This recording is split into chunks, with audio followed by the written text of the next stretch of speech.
Hello, is that better?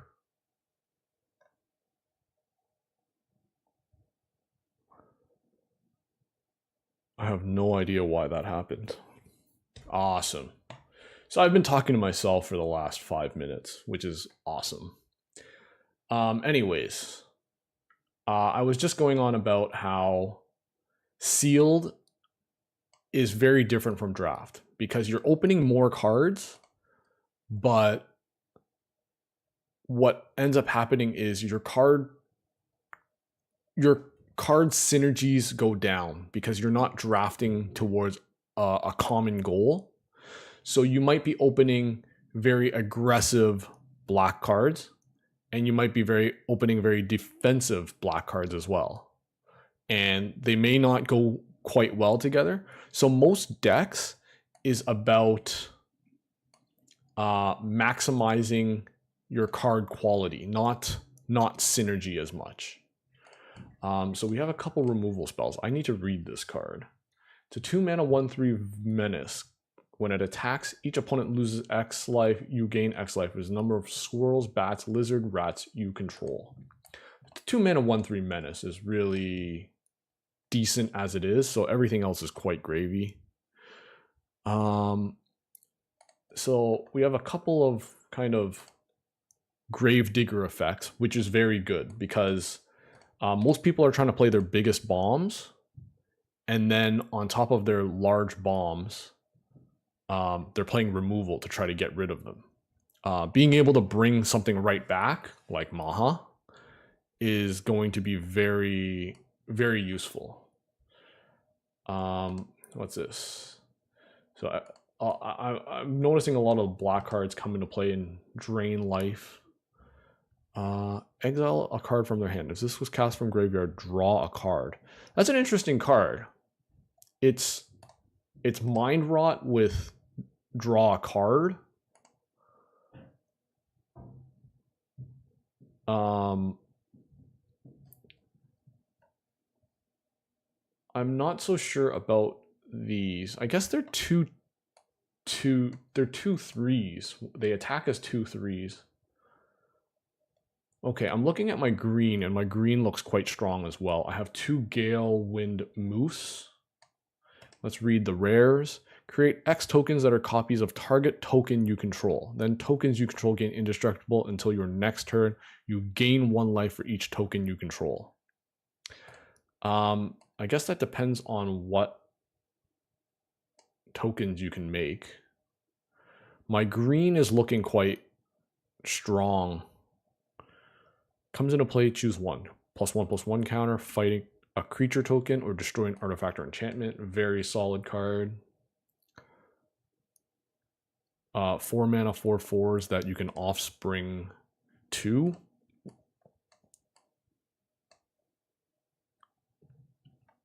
3 mana 3/3 reach. Return up to 1 other target permanent you control to its owner's hand. It's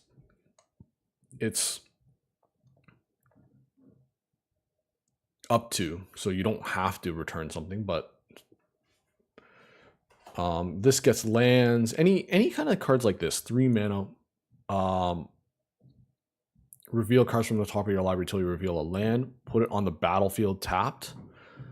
Like, this is really good. It ramps. It might help you fix. We have actual fixing in a 2 mana 1/3 that adds mana. We have 2/3. Mill 4, you may put a permanent card from them into your hand. If you control a squirrel or return to squirrel, you get a food. That's not terrible. And then a 1 mana gets a +1/+1 counter. I'm not so keen on that one. What's this one? Whenever you spend 4 mana, gets +2/+1. So it's a 5 mana 4/5 as it is. This is the Raccoon Lord. So already I'm kind of seeing green black as the strongest. Green usually has the biggest creatures. Black usually has removal. which is quite nice. Red, it depends if you have any kind of damage spells, but I find there's their removal is quite situational. Like this deals 2 damage to a creature as an instant, which is quite good, but it does nothing against anything that's 3 or bigger. Unless you're card like Rabid Gnaw, that's a bit better if you're in a red-green deck. Draw 2, gift was promised. Creature gets +2/+0. And you have to discard a card. So this format's version of the Tormenting Voice cards. This is pretty strong. Deals 1 to an opponent whenever you cast a non-creature spell on taps. But again, these are more likely for the blue-red decks. When I play sealed, I find the cards that are a little more narrow, like that require you to play a bunch of like this. It gets much better when you're playing non-creature spells. But when you're drafting, you can draft with that goal in mind. In sealed, you don't have that luxury. So if you don't have that many cantrips, all of a sudden this card becomes worse. Whereas a 6-mana 6/6 Flash, Vigilance, Reach, Trample is always going to be a 6-mana 6/6 Flash, Vigilance, Reach, Trample.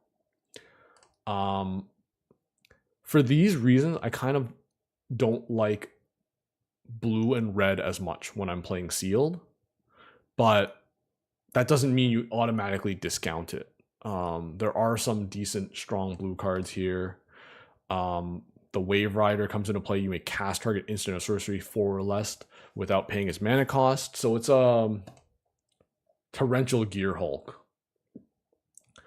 Mind Spiral draws a bunch, and you can tap something and stun it if you give them a fish. Return a creature. If the gift was given, return target non-land permanent. If the gift was instead, return target non-land permanent. So it's an unsummon with the ability to gift a fish to make it a boomerang. Not boomerang, but non-land. These are always nice cards. A bear that kind of smooths out your draws. This gives you an otter token. The spell was cast from anywhere from your hand. Gets +1/+1 counter on that creature. That's pretty good. Otter with flashback. +1/+1 counter, draw a card, activate. So cards like this, these are cards that actually get better in sealed. In draft, the decks are so much more cohesive, the games finish quicker. In sealed, a card like this is better when the games go longer. It's a big mana sink. It lets you draw a bunch of cards and only once. So once ever?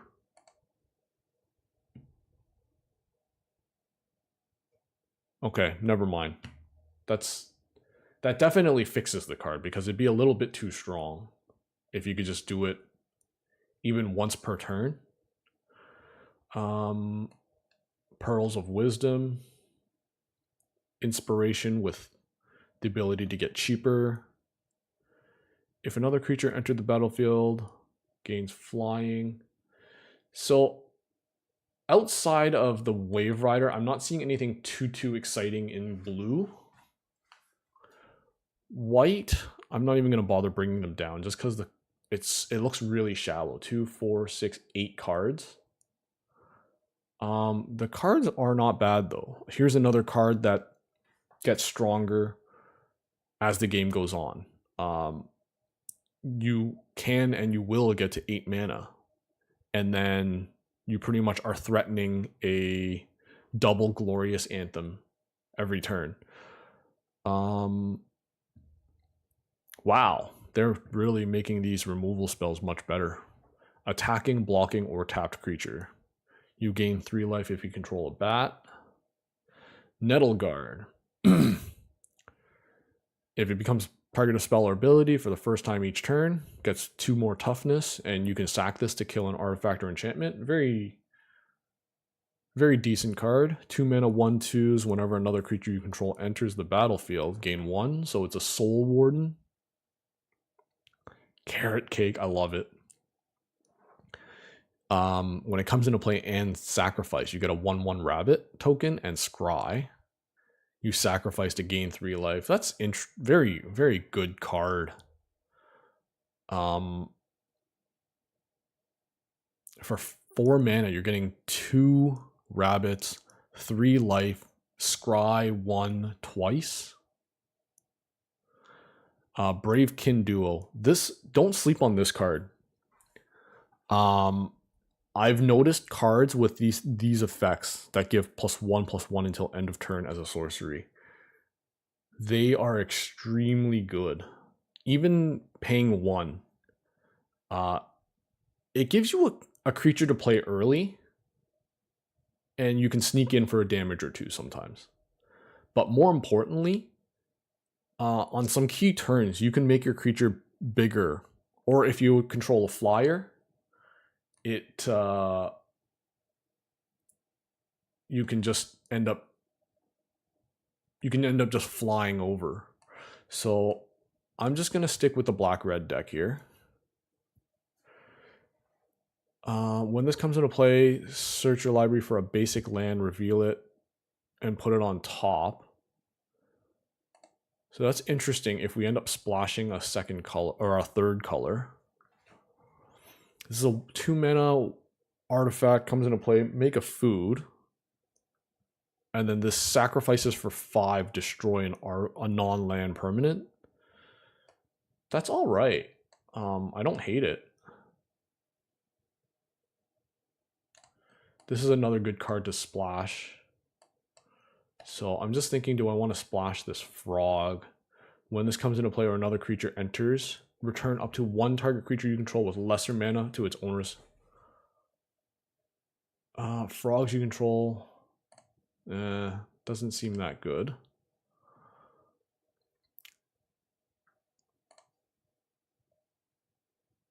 Tempest Angler. Just having a quick look through all my other cards to make sure I don't want to splash something else. Possibly red.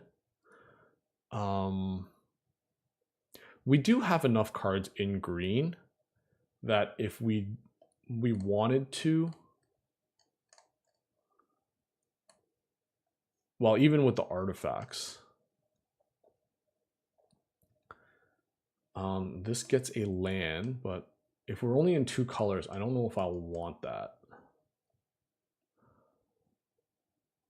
+2/+0 first strike. This card is going to be very key if you're going to play the red-white aggressive decks. This can just single-handedly turn the game around. And at the cost of a food.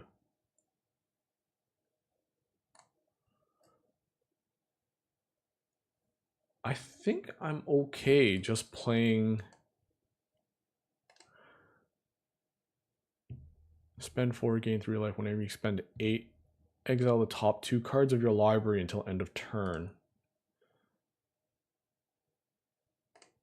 For common good. So let me think about this. 3 mana, you get a copy of a token. 5 mana, you make 2 tokens. That's a copy of that token.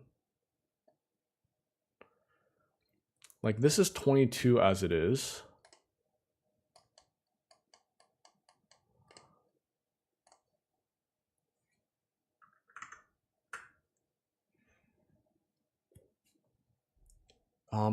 Do I want to splash blue for this? Return 1 non-land. So if you're in blue-black, this is a slam dunk, absolutely you're going to play sort of card. But when you're looking at it, is it worth it to splash? It's not. It's it's just a bounce, and it's not even always going to be a bounce. You need to have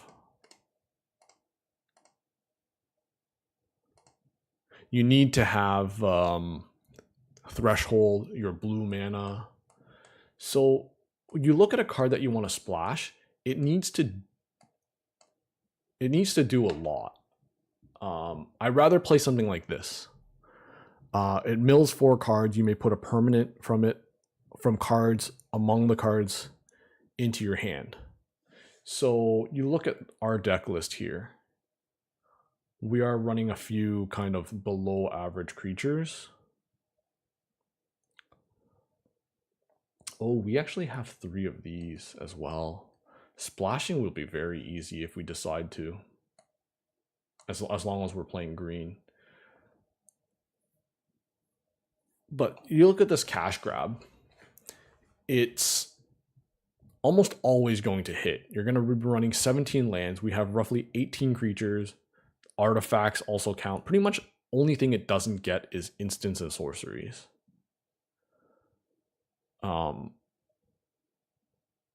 Something like this: destroy target creature, and you lose 2 life unless you give them a food. But I'm looking at our deck. We do have a lot of ways to play another color. It's just, there's nothing worth splashing.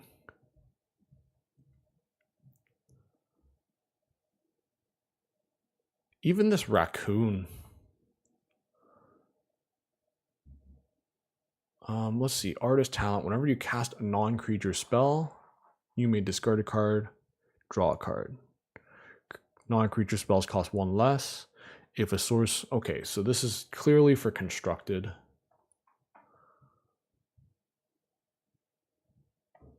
Mind Spiral, do we want to splash a draw 3? Light Shell Duo, it's an otter with prowess, comes into play Surveil 2. That's not bad. Dire Downdraft. So it's one of the Time Ebb cards, which it you ain't cheap. Oh, the scammy, the scammy. I guess it works because people do end up going on there to buy viewers. I guess if they really want affiliate for some reason.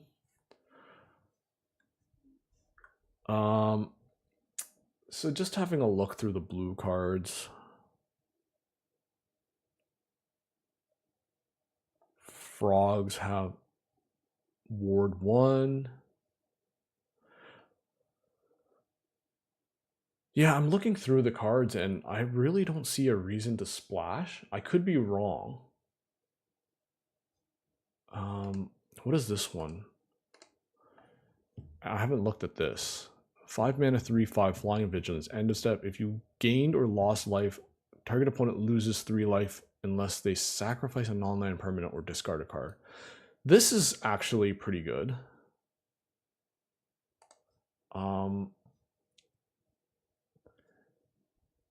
A lot of our cards do gain life. And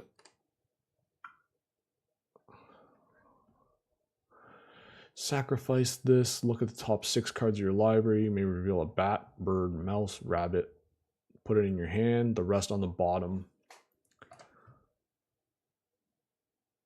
It's interesting that these don't even come into play tapped. So this is 23 as it is. Sorry, if I play this, I might as well try it. We do have a lot of cards that gain life or lose life. So this will be quite powerful. So once you have your 23 cards, you can go ahead and sort your deck by color. and then you look the number of mana symbols you have. And then something to keep in mind as well is your cheaper spells, you do want to prioritize having that mana. So you know, something like this, three tree root weaver. It's a 2-drop that gives us our colors. So I might want to prioritize green a little bit more. And the way I'm looking at this right now, there's a bit more green than there is black. So what I would probably do, I'd play the 1 plains, 0 forest, 9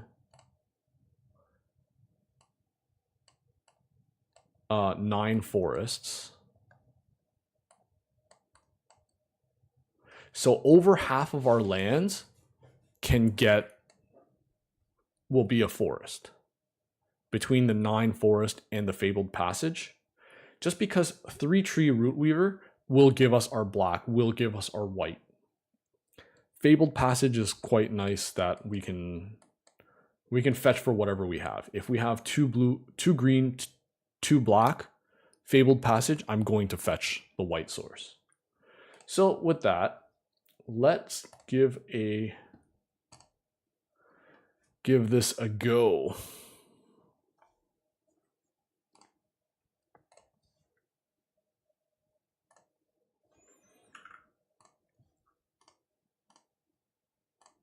Okay.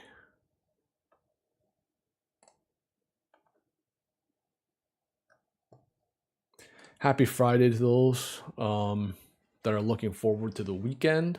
It is pre-release weekend, so which is why Bloomborough kind of had their early access yesterday on Magic Arena, and I'm doing the Magic Online version of it, the beta, closed beta as they call it. All right.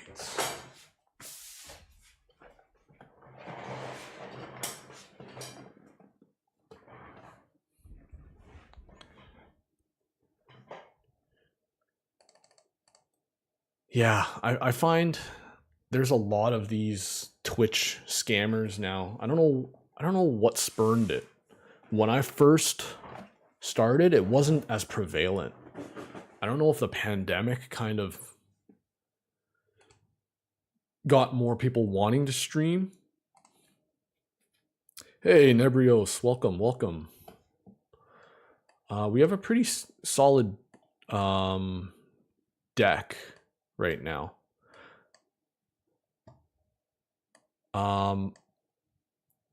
One key in sealed, you probably want to be playing as many of your rares as you can. So I have this one. There's a lot of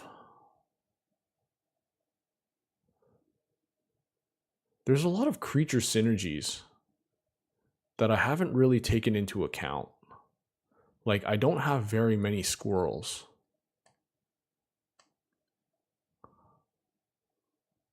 In fact, I have basically no squirrels.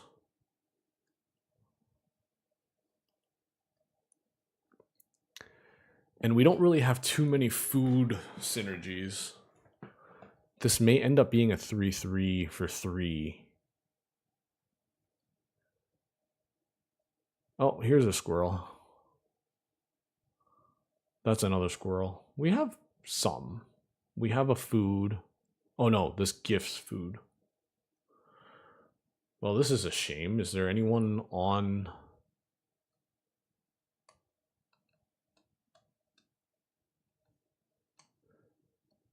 So let's have a look at our other cards. Our white actually has a very aggressive curve to it. In fact, when I've played a game or two, I may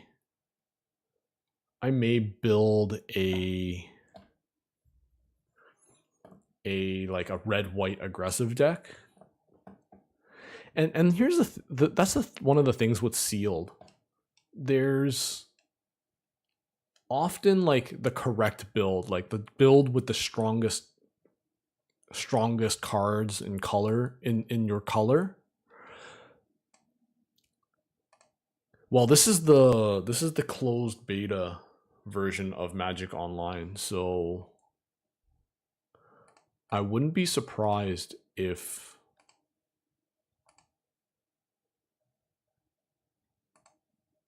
yeah, there's no one else here.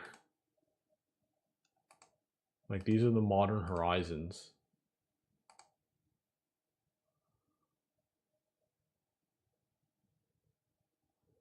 Oh, even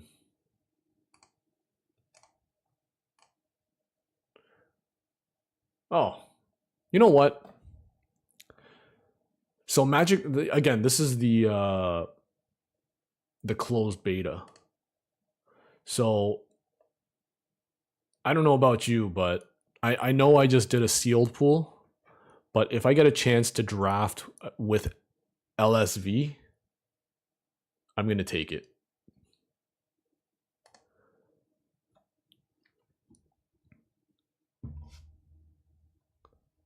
So I'm gonna change limited.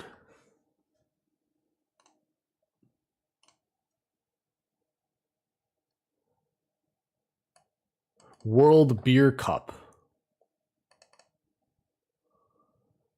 I bet Canadians.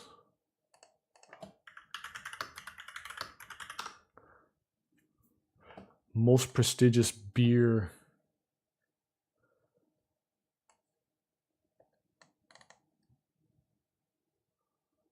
Winners.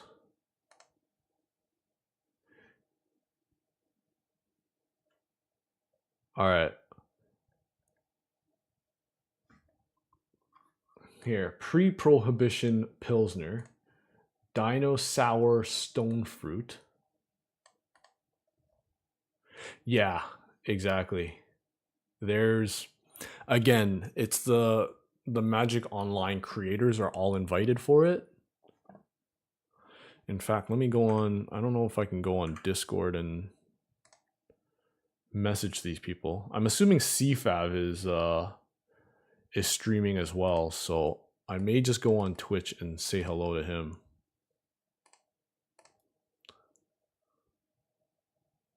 Oh, Mythic Maria is.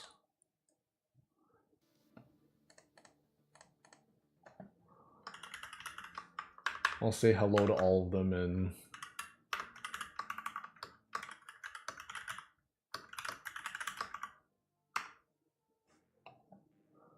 I'm already following her, obviously. That's interesting. Favretto's not streaming.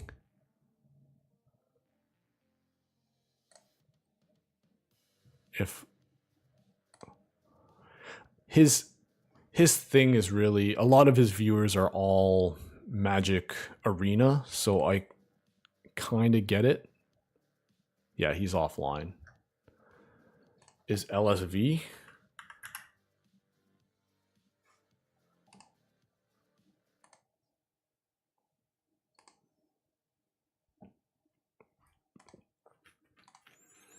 We just need one more to draft. You know what? It is early. It literally just went live at noon, so 40 minutes ago.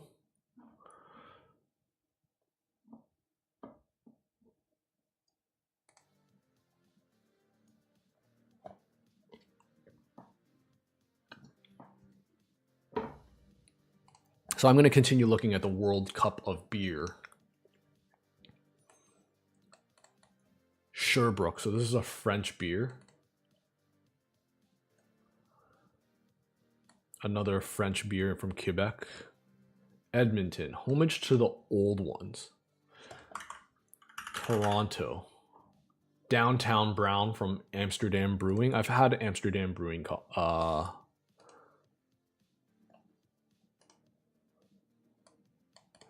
Did I just see that twice? Amsterdam Blonde, as well as the Downtown Brown. Maybe I'll get those next time I pick up. I go pick up my beer.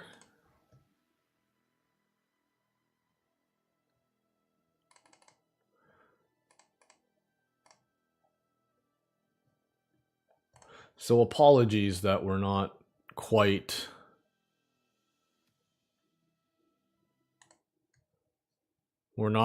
playing any Magic because we need an 8th. I was looking at the sealed pool I had,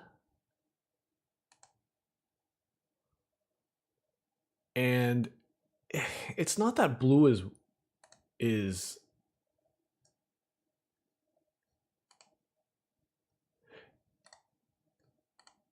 it's not that blue is weak, I'd say. Like, the problem is the blue, it's otters with prowess, right? So when you're playing a deck like prowess with cards with prowess, first and foremost, they need to dial down the power and toughness of those creatures to begin with, because in constructed, it really snowballs out of control. You can see Swift Spear and Soul Scar Mage in Pioneer, even in Modern. Like, they are very strong cards. So they have to dial it back a bit for purposes of constructed and limited. But then when you're playing in limited, you don't have those lightning bolt. You don't have mutagenic growth.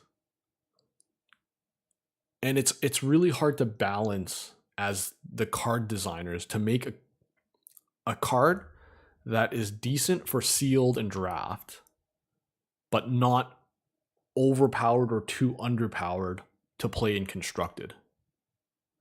And I feel like prowess is one of those mechanics that is really extremely hard to balance on that front.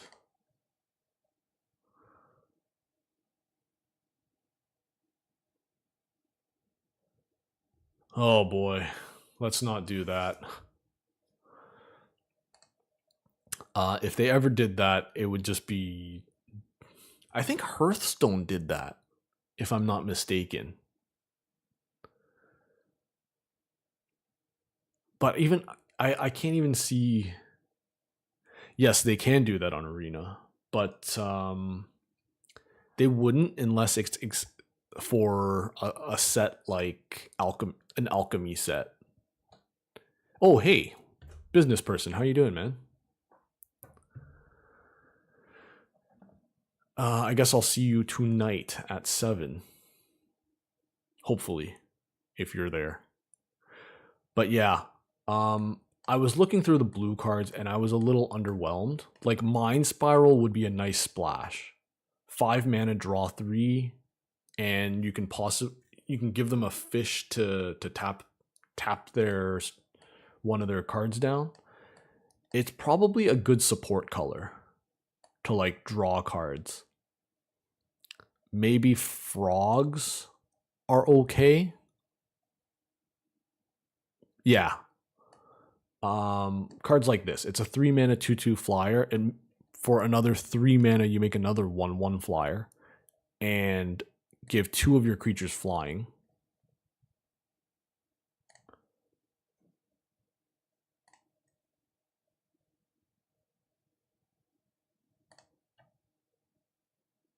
So yeah, for those of you who just joined us, we are in a draft pod with LSV. So if we end up being able to play against LSV, I will be quite giddy. So let's look at this frog. 3 mana 2/3, ward 1. Your other frogs get ward 1. Comes into play. Target creature you control can't be blocked. Whenever that creature deals combat damage this turn, you may exile it. If you do, return it to the battlefield. So it flickers 1 time when this enters the battlefield.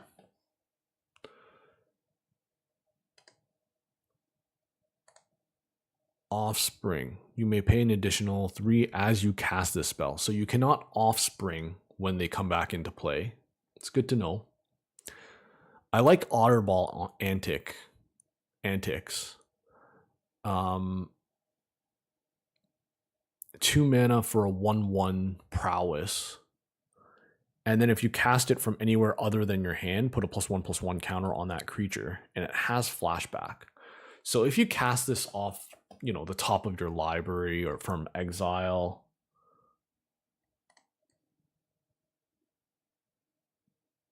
it's quite nice. Swiss early access queue.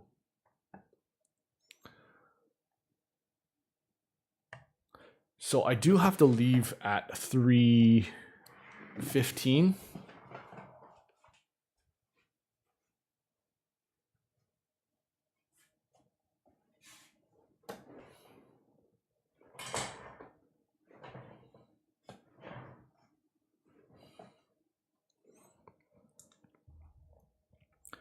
I got to pick up my kids from school today, spend some time with them. Pretty much right until my pre-release starts. Which that's pretty fair.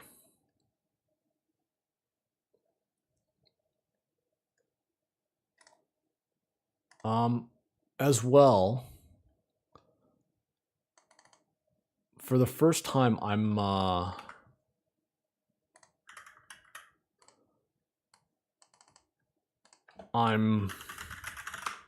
multi-streaming, so I don't know how that works.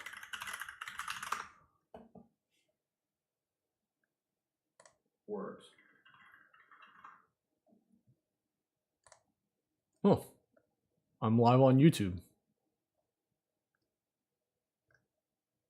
Interesting.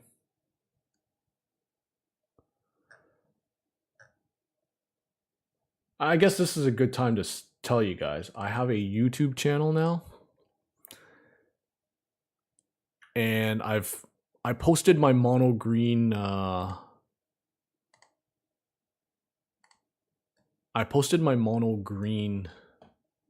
league, or not league, but I was playing in the ladder and I hit mythic. So I posted it and it turned out pretty good. I'm not gonna lie. I'm still very, very new to making videos on YouTube. Hey King, thank you for that sub again from the last stream. But you can go there, check out my... Well, we have a...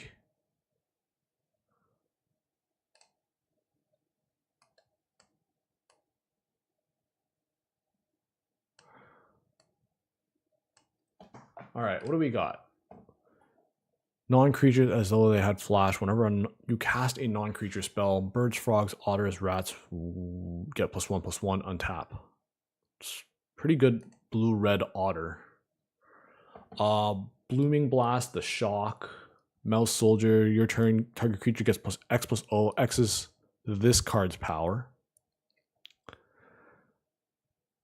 The rare does look pretty good. Look at cards like this, man. Flying Double Strike Vigilance. 3 mana, 1/3. So maybe I'm going to try to force otters. And this pack doesn't look too strong in blue. Probably going to be red drafters. 3 Tree City. This card's going to be terrible. I can tell you that now. Exile 1 target creature you control, return it. Beginning of next end step. Dire Downdraft.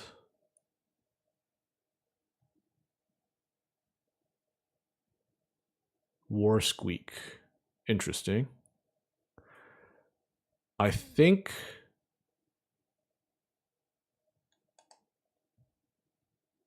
Yes, this is my first draft. Actually, I opened up a sealed pool. Sorry, guys, I got a phone call.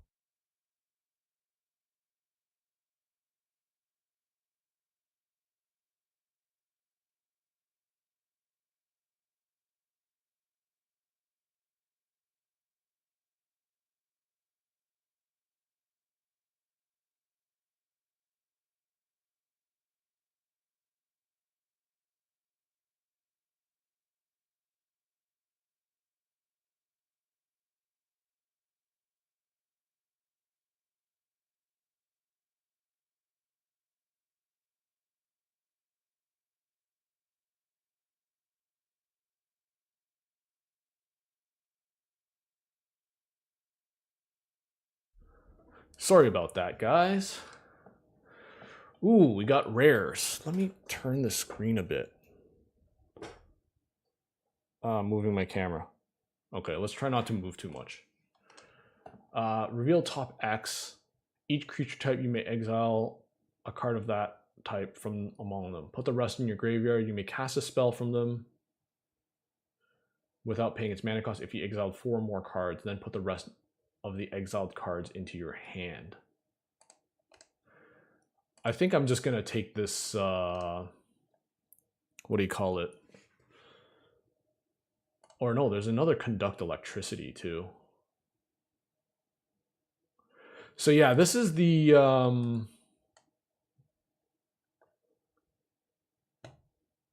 keep forgetting the word for it. The closed beta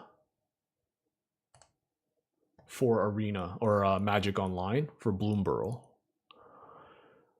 Spend 4. Target creature you control gets +1/+1 trample until end of turn. So it's interesting. Each color kind of has their signature creature type. Creates an equipment. Beginning of combat, attach an equipment you control to a creature you control. Equipped creature have double strike haste. I think a 2/2 mouse is fine. Ooh, that's a... This is a strong spell. +1/+0, and then deals its power to another creature.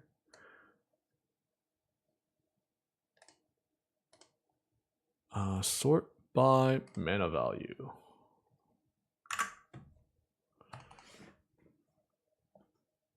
So I did start my day with a sealed at noon, and there was absolutely nobody playing.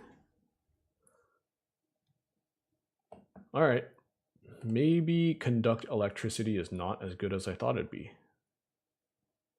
I mean, it deals 6 to a creature and then 2 to a token. With as many...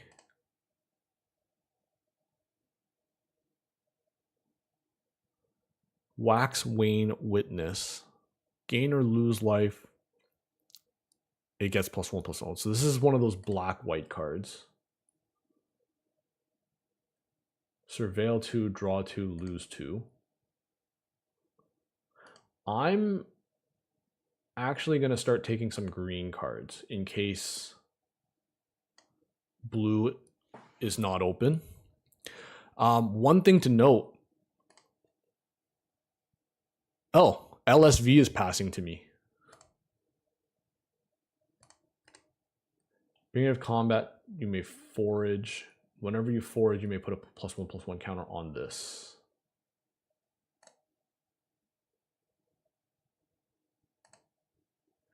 That's a pretty solid aggressive card. Yeah, exactly, right? He doesn't have like 4 Pro Tour wins or top 8s. Whenever this creature enters, opponent loses 3 unless they sack a permanent.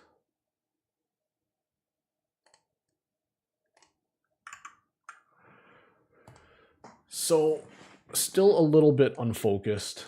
I'm thinking blue might not be available to us. Menace Reach enters with a counter if an opponent lost life. I'm going to try this Lizard Otter. We kind of have a bunch of spells. And I suppose it's still pretty good against, like, in an aggressive red deck. Actually, 3 mana for a 1/3 is pretty tough. Wow, this Otter came back around. Anyways, I think this card's very strong.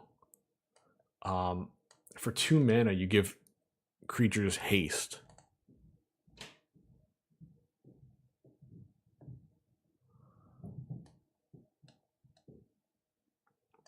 So yeah, there's some very well-known players in this draft. I think CFAV is in here.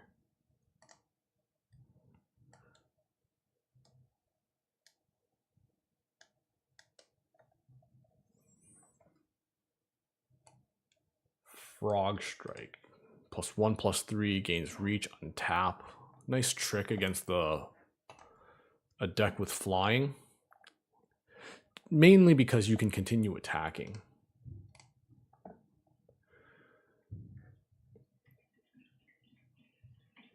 All right, let's see what pack 2 holds for us. It's a shame we're probably not going to end up playing blue. I guess we really do not know what we're doing yet for second color. Looks like we are pretty solidly in red. We have some pretty solid red creatures.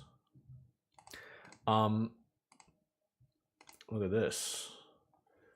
Tap 2 untap tokens you control, add 1 mana of any color. Tap 3 untap tokens you control, draw a card. Tap 4, put 3 +1/+1 counters on this, trample until end of turn. There's a Gale Wind Moose. That seems like a very strong uncommon. Whenever you expend 4, put a counter on this. Also adds mana.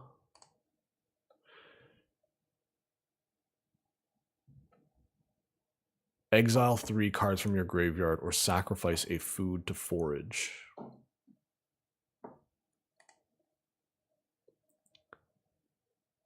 So some very strong green cards. We have the rare. I'm kind of in between these 3 cards. Damien has a TV reporter vibe to him. He's got that perfect voice.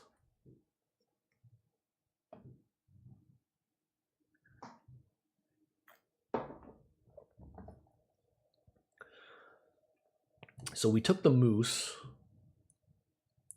Let's see what this card does. Whenever you cast a non-creature or otter spell, you may exile the top card of your library. Until end of turn, you may play that card once per turn.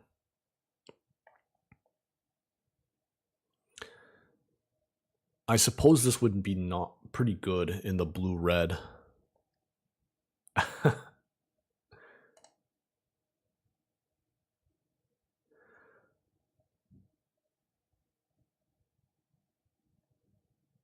Okay. I'm kind of in between the Root Weaver and then a kind of a vanilla 4/4. But for 6, you get 5 power. I think I'm just going to grab the green card at this point. So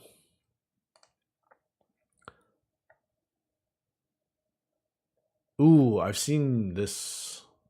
It looks really powerful in like sort of a storm deck.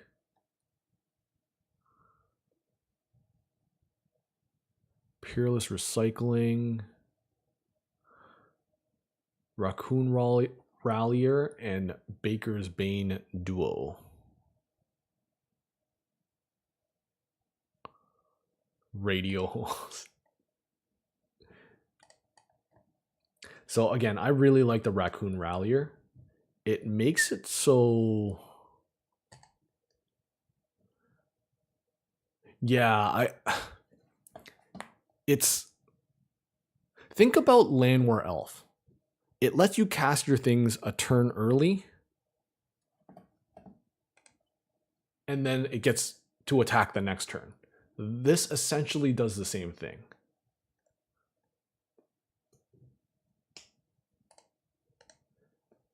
Deals 4 to a creature. If that creature would die, exile it. I like this. This is the Tormenting Voice, and this is a solid 4 mana 3/3 Menace Reach.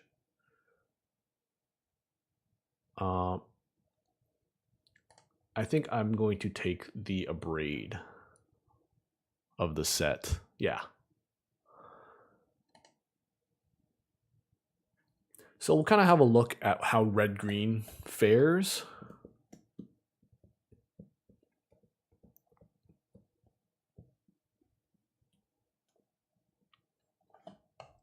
Ooh. Deals damage in non-basic lands. This does nothing, but it is a 5 mana or 4 mana 5/4.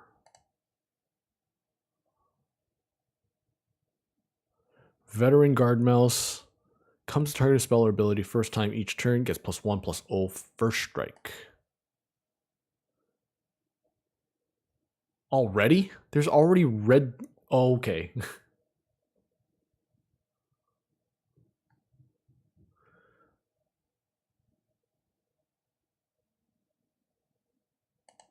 I actually think. I think I'm going to take the fight spell. Yeah. Booming Blast. Very happy to get one of those. There's the Prowess Otter. I'm a big fan of this card too. Black Red has a lot of, if the opponent lost life this turn, even yourself lost life or gained life.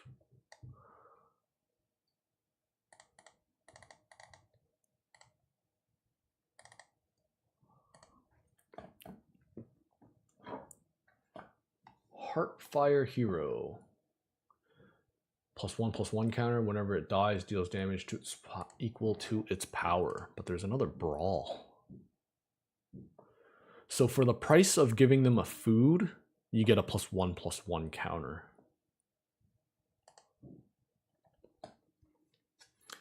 Double Brawl. So I feel like green, we're in a good spot with green. We only have 8 creatures currently. We got tons of removal though.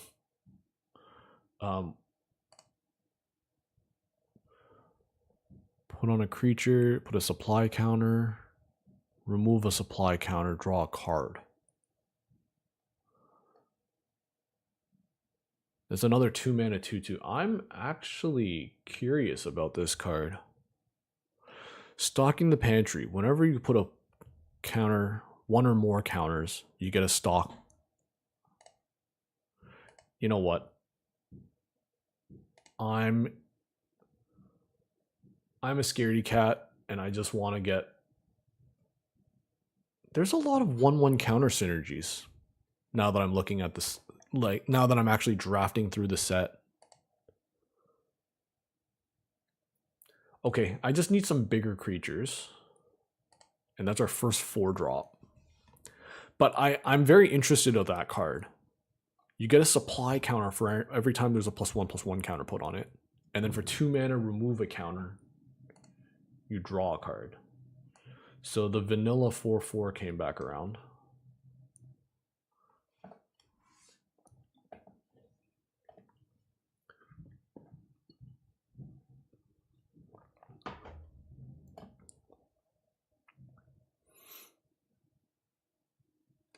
Don't even know what this does. We've seen it come around. Exile. We'll just take it.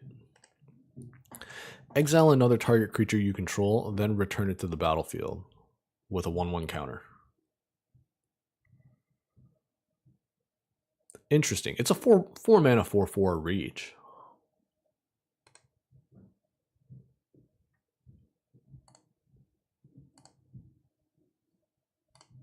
Wow, this one's very good in the mouse deck. Target creature gains trample +1/+0 if you control a mouse. Maybe I should have been in the red-white mouse aggro.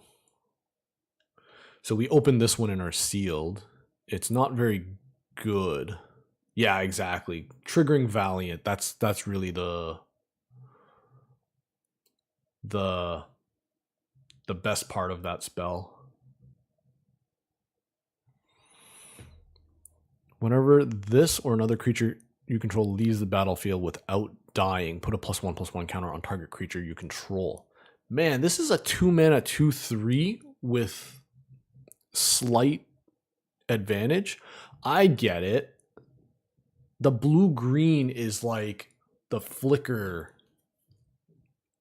synergies. So we can't really abuse this other than it being a 2 mana 2/3.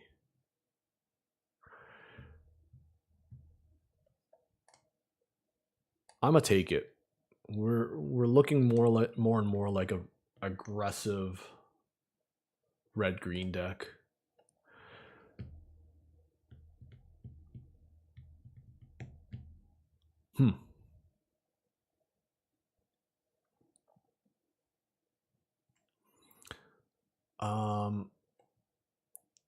Each frog, rabbit, raccoon, squirrel that entered the battlefield this turn. Tree guard duo, 4 mana, 3/4.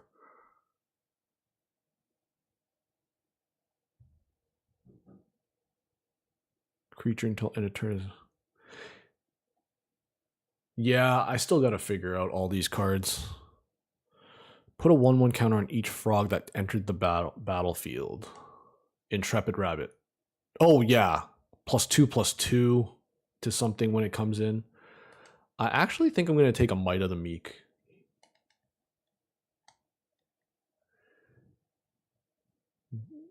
I think our deck looks like one of the red-white decks without the white cards right now.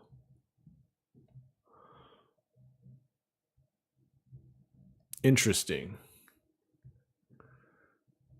It's almost like a prowess wizard, but it's not. It just deals the damage straight up. 1 damage for every spell you cast.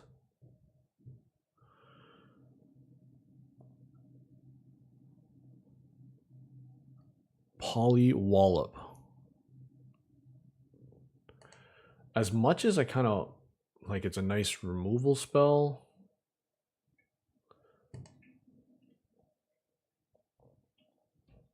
I might just take a Haven here. Let's take a 5 mana. Oh, here we go.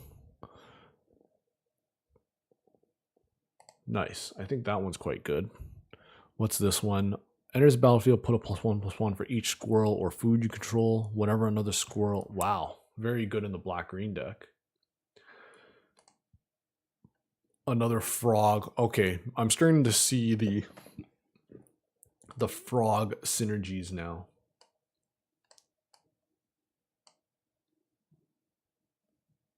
Wear down, Might of the Meek.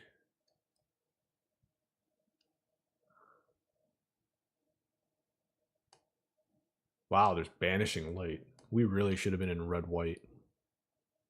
We'll take Wear Down for the sideboard. Getting this is super sweet.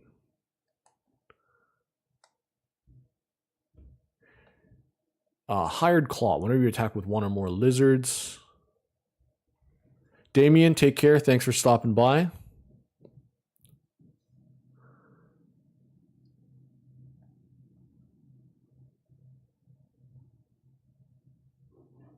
Another 2 mana 2/2. This one's a squirrel raccoon.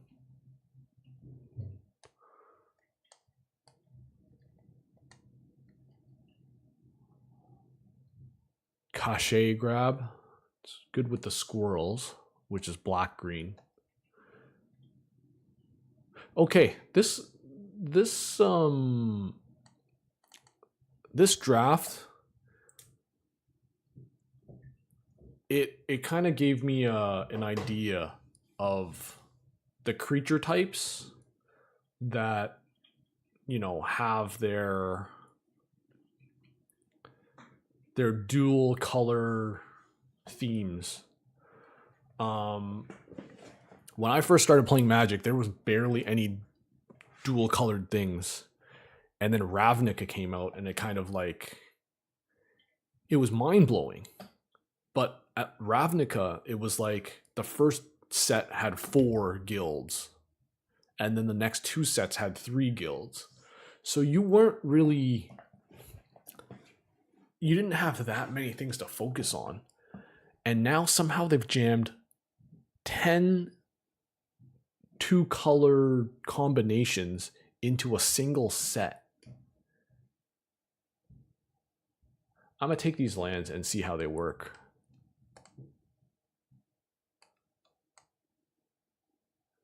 We have too many cards. We might cut a Conduct Electricity.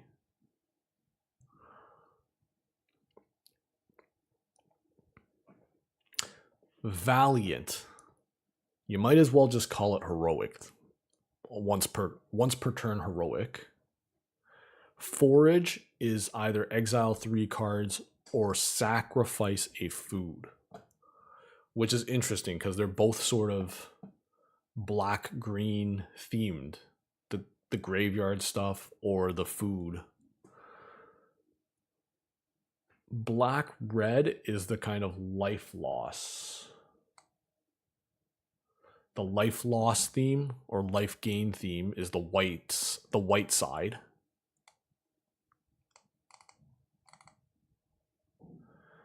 Not too keen on the 1/1s, although it triggers Valiant.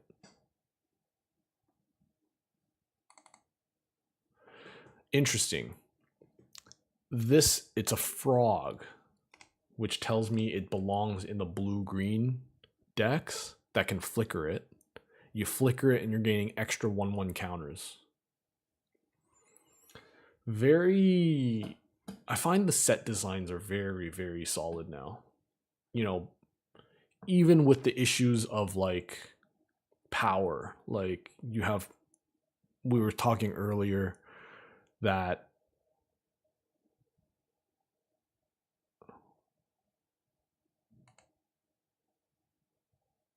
dude, let me edit the deck.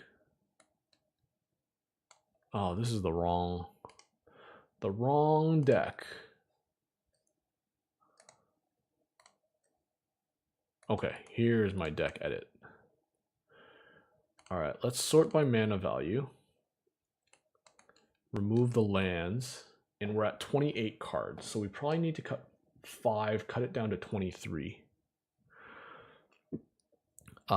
Creature gets trample, and then if we control a mouse, we have oodles of removal spells.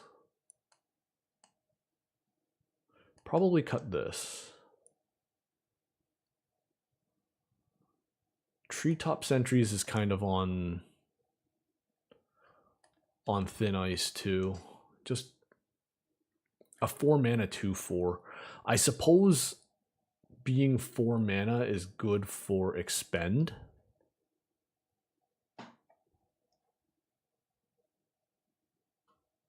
Oh, I don't have to cast a 4-drop or greater. It does make it easier.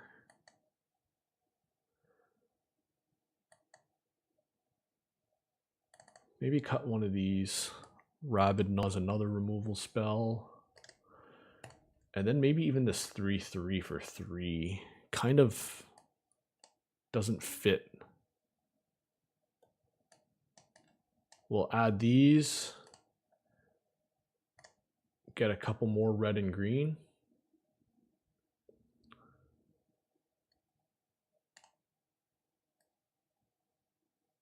Deck is submitted.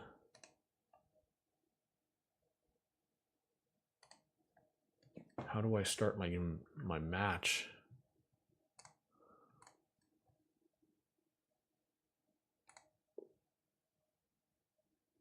Wait.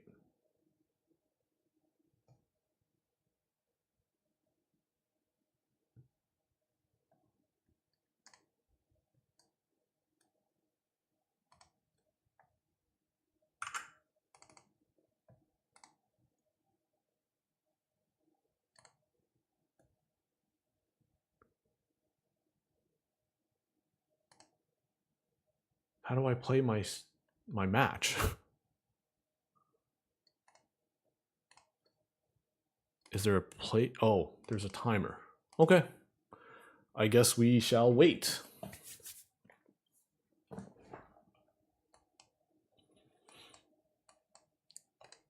We do have an enchantment artifact removal.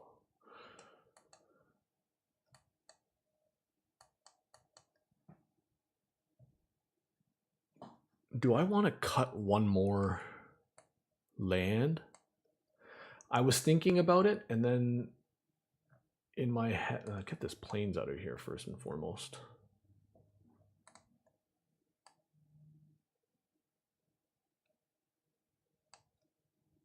Might of the Meek. Trample +1/+0, draw a card. The draw card is the most important part of that. Double fight spell. We only have 13 creatures. We are a bit heavy on the spells. You know what? High Stride is actually quite good, now that I'm thinking about it. Combat Trick is just as good.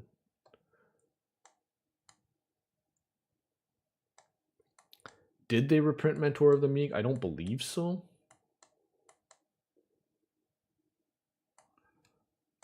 Oh man, we gotta cut a removal spell or trick.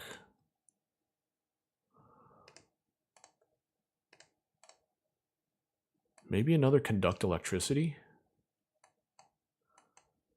And then we'll play another Lizard. Oh, and we're also gonna add a land too.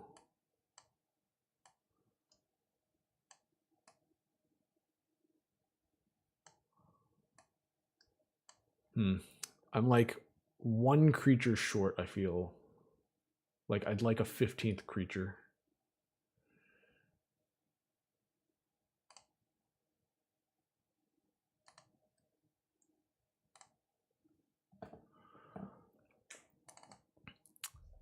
I don't know if they reprinted Mentor of the Meek. I can look that up.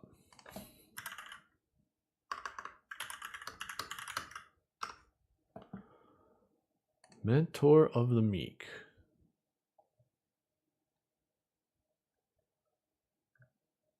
Printed.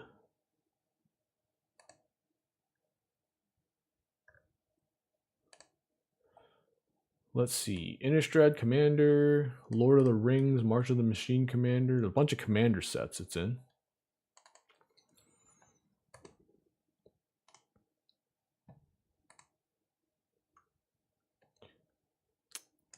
I don't know, man.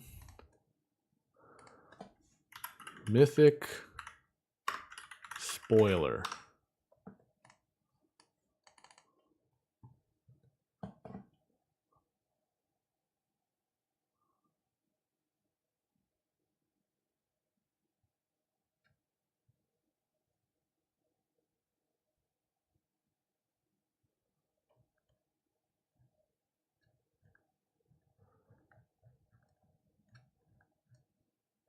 Is it one of the special printings?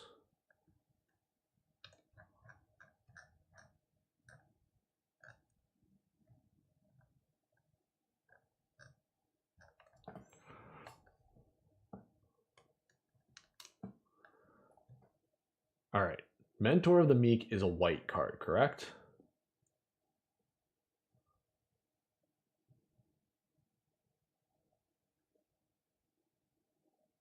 So, unless I'm stupid,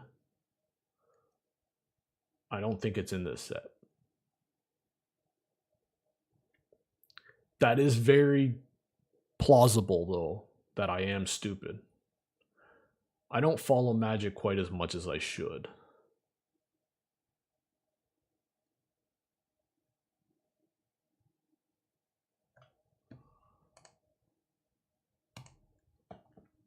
All right, since we have an exact timer, I'm going to take a quick break.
All right.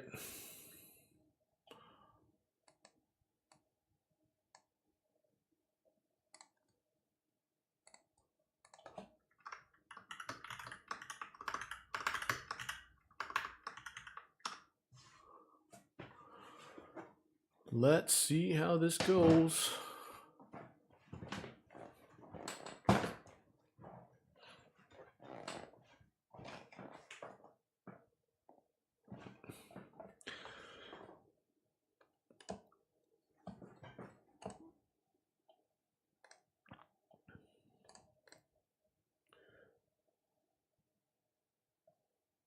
Discard a card, draw a card. So it'd be nice to play this and then be able to rabid gnaw something, and then we get to loot. Rummage. Rummage.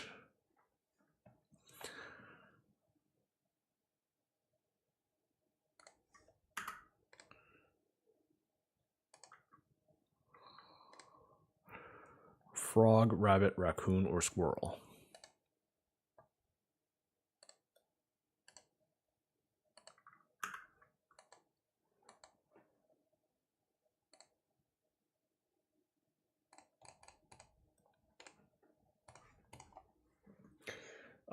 Rabid Knot is an instant too, which is nice. I won't take a turn off of casting a creature, but if I draw another land, I'd be able to raccoon, and it's almost like Offspring Spring, paying 2 mana to give +1/+1. It's actually really good with the real Offspring.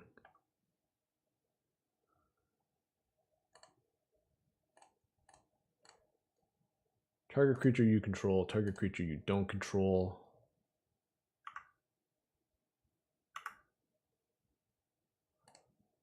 I think we like the cards in our hand currently.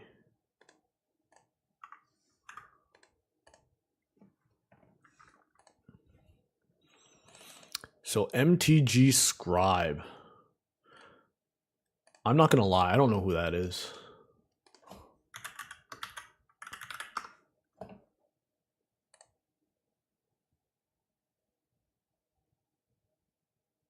It's the website MTG Scribe? That's the guy. That's the guy. Mike, yeah, I guess Mike Proventure.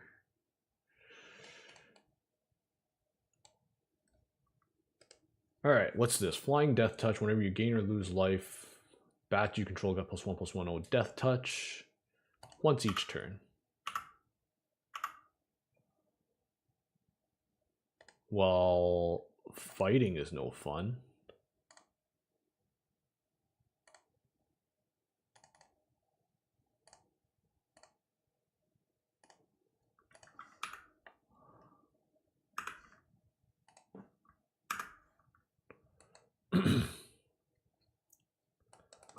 So even if I draw a land, we still have options on what to do.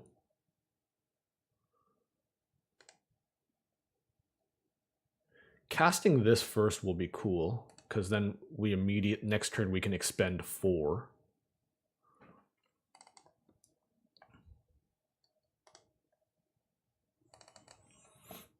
Honestly, I'm a huge fan of this MTGO creator program. Not just as it benefits me, but it's cool because there's a lot of good content creators who are now kind of part of a circle, and events are being run with those people in mind.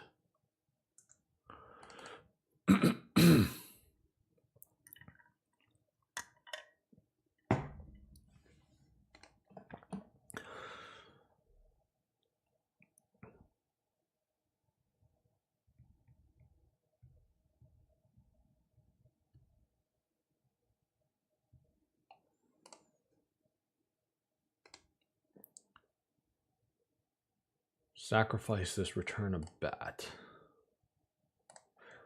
So I'm just going to play this first and pass.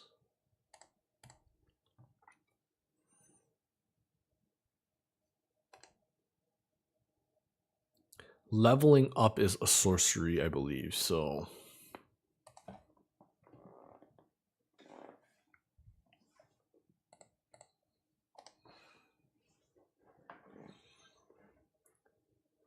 This is interesting that you could potentially deal 2 to your own creature token.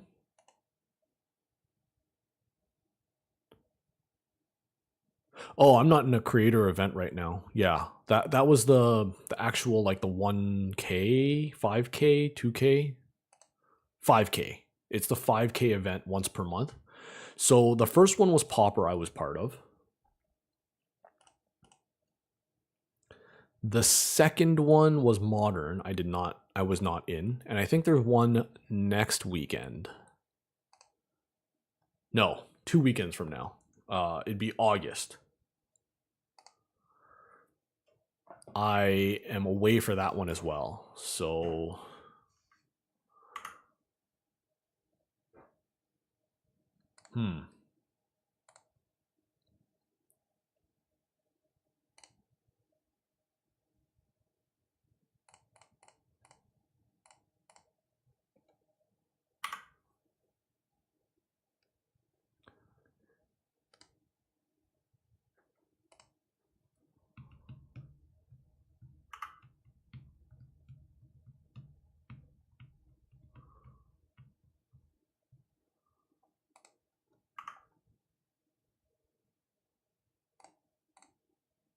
cast. Hopefully they don't give it Death Touch. Part of me was thinking maybe I should do it on this, but a pump spell will ruin me. But if I do this, a Death Touch spell would ruin me as well.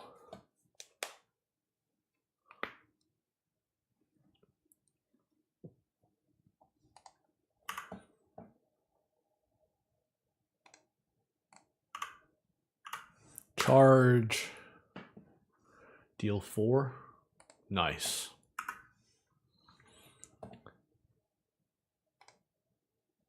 Sonar Strike. Maybe I should have done it with this, but how could I have known?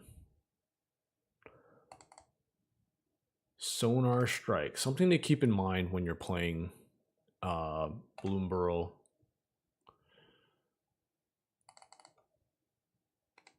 Double Strike Vigilance.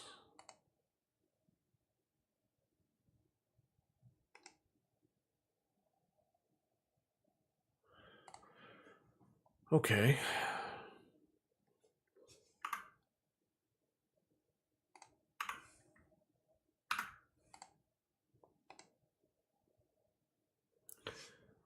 Oak Hollow Village is quite interesting with the blue-green frog deck too.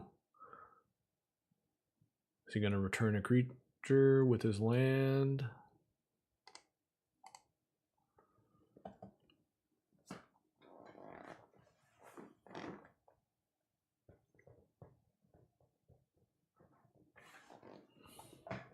Yeah, every turn he doesn't level up, it seems like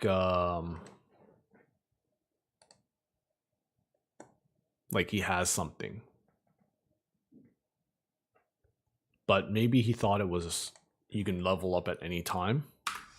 Pretty sure leveling up is a sorcery speed, and he's probably going to do it now. Yeah. So whenever you sacrifice a permanent, a player mills 2 cards.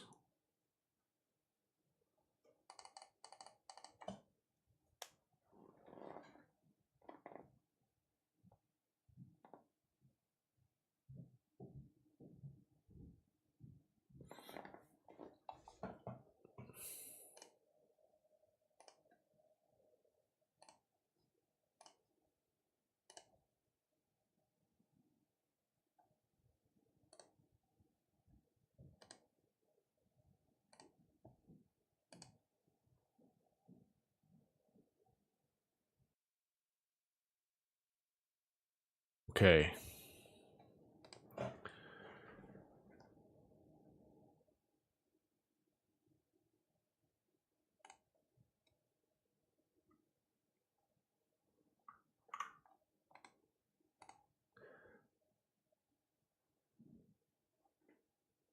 I'm really afraid of a removal spell. Like if I attack with this and then I'm forced to cast Might of the Meek.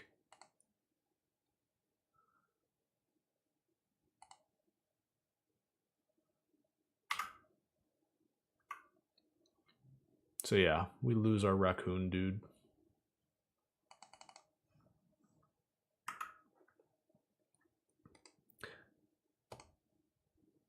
I really don't want to cast this as a cantrip, but we may just run out of time. I'm not sure why he didn't attack there. He does have vigilance. Curious who he's gonna mill. Me. Well, he hit 2 creatures.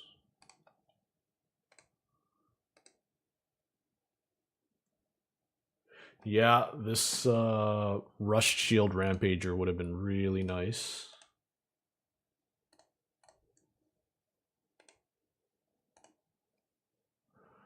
Now it's a 2/4 reach double strike.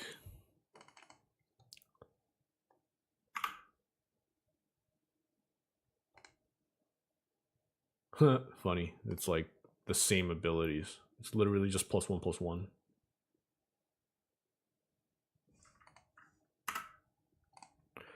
All right, let's see what we draw at some point.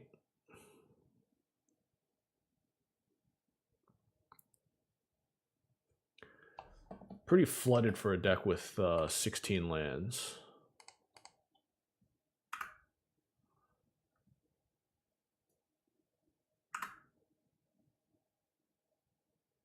Let me guess. 2 non-lands, right? Yep. Yep. And then just to cherry on top, let me draw a land.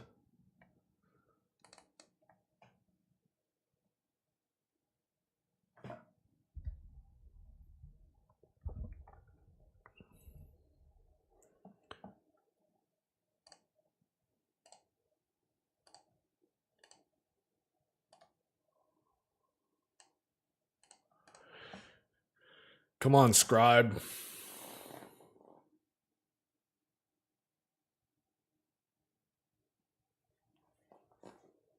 Yep. I'm surprised you didn't bring the Death Touch bat.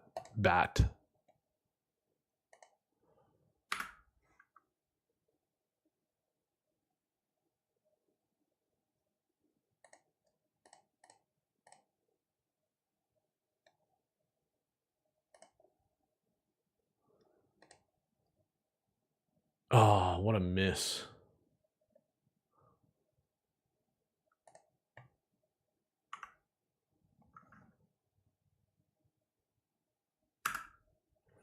All right, so this is good because if we can attack with this guy, Might of the Meek it, first strike trample, draw a card, we might be in business.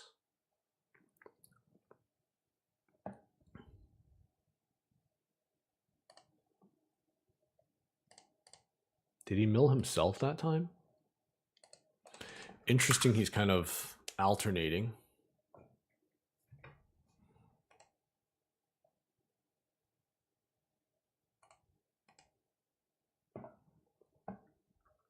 Whenever you gain life, each opponent loses 1 life.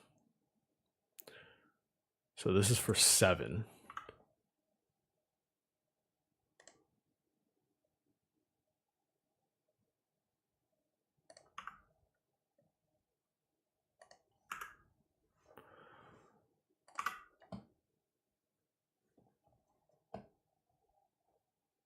Pretty much I need to draw Gale, Wind, Moose.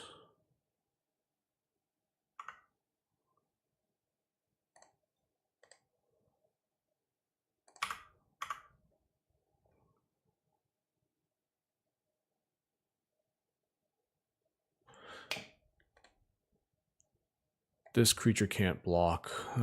He didn't block, which makes sense. He has absolutely no reason to block.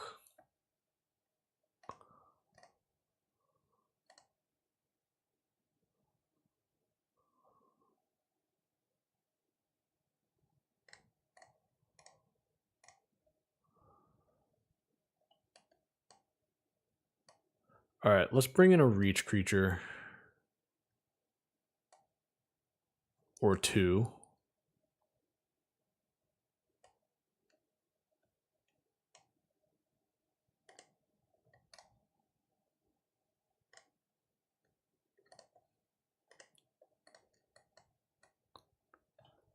I think the vanilla 2/3 is a bit weak. We have too many just random 2/2s, I think. Which are easy to outclass, I suppose.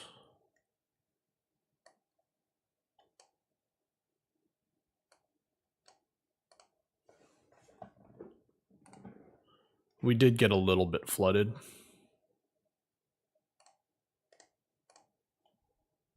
All right.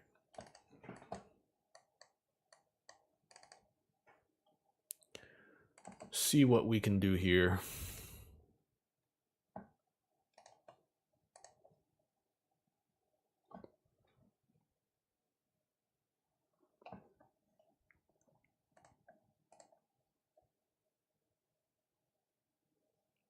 All right.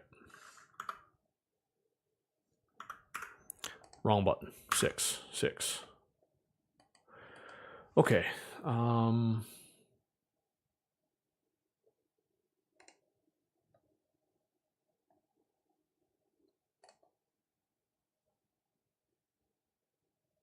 I guess this gets us to 4 mana. I guess that's the biggest, that's the strongest play we can do. Target lizard, whip, mouse, otter, raccoon gets +1/+0 in haste.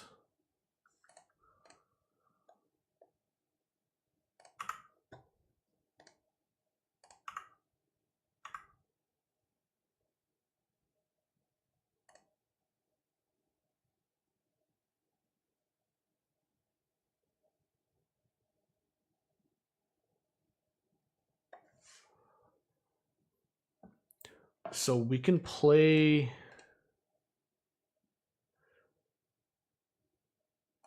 this, target it, attack for 3. Would that even be any good?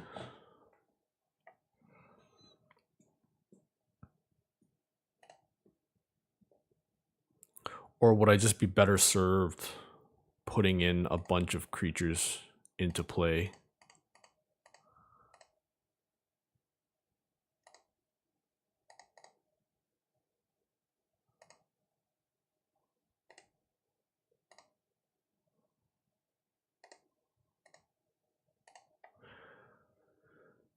Yeah, let's just get the creatures into play and see what see what's what.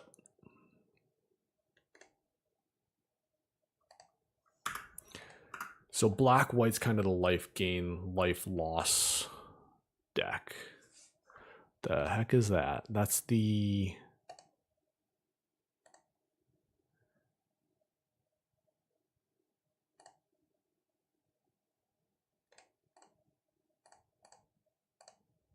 red. Let's play this.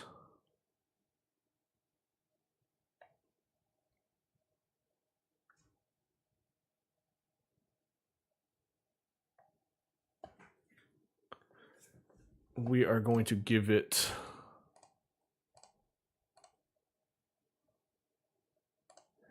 let's ditch the forest. Beauty. Exactly what I wanted.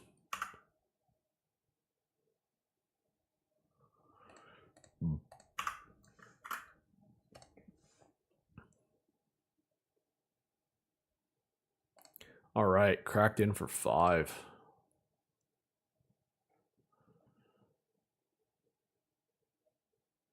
We're probably going to high stride.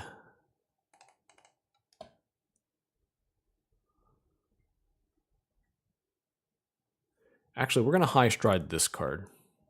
So we get another trigger of Valiant.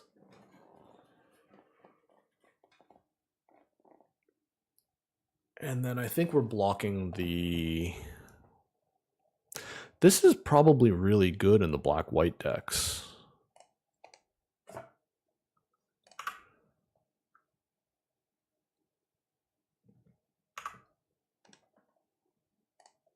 That seems like a very, very slow turn for our opponent.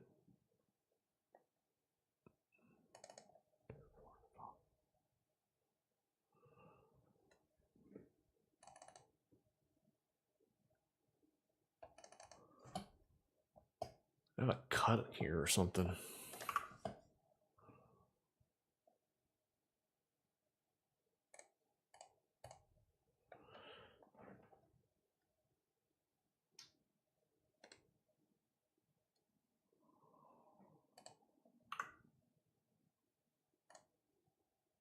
Beauty. More lands. Love it. Loving it.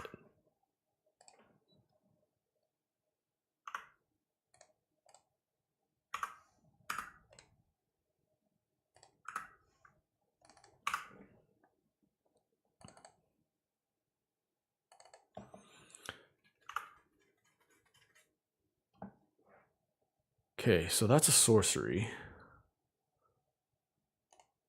Of course. Wouldn't have it any other way.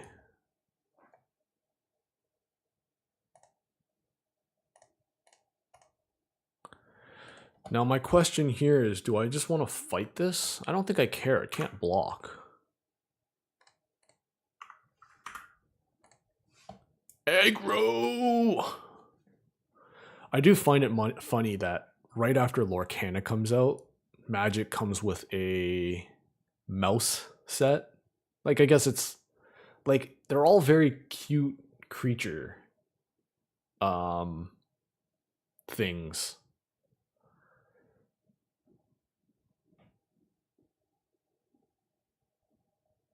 You're right. Well, part of me was thinking about playing the Brawl.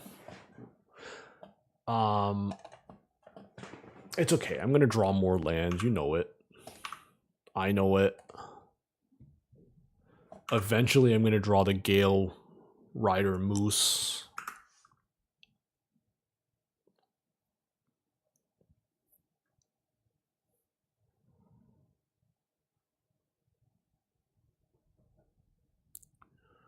Watch. I'm going to draw a land right now. See? I already know.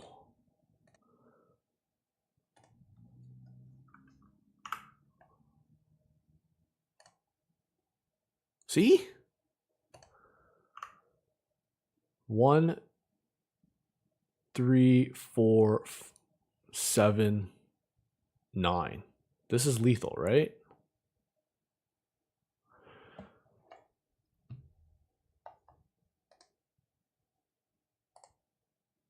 It's okay. I can like fight my... I can fight one of this thing, and deal 2 extra damage with the lizard later.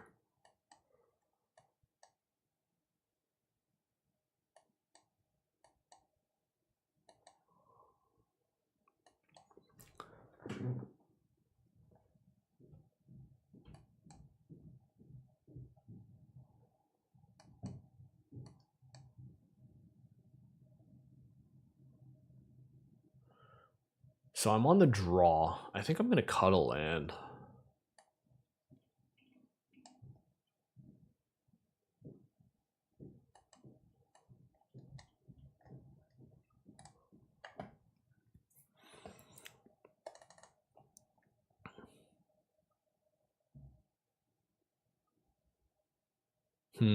It's a little sketchy with this and like 2 spells.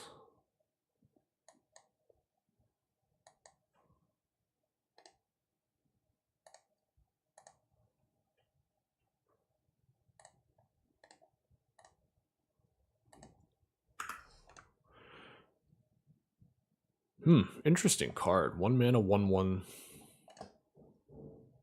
menace that pumps.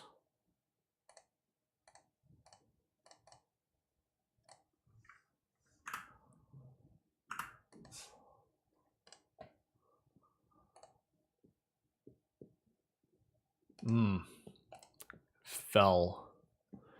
We got felled. Really?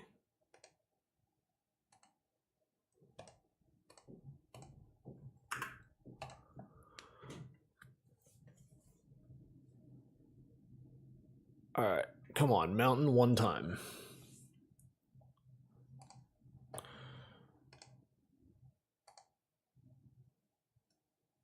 Pump? Wow.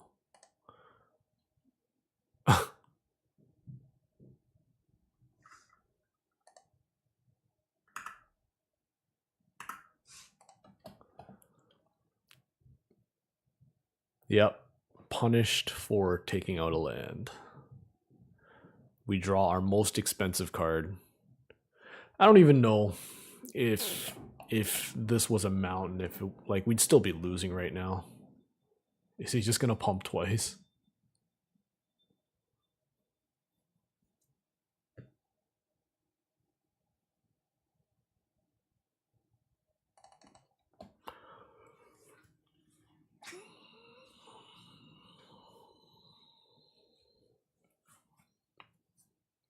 Yep.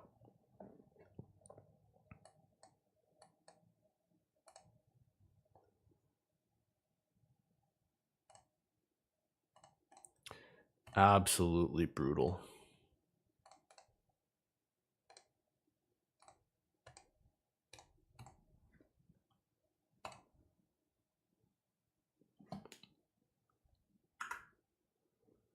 And the problem is, I don't know if it's, no, it should be Swiss, but I'm assuming LSV is going to win his match. And if he wins, I probably won't face him if I lose.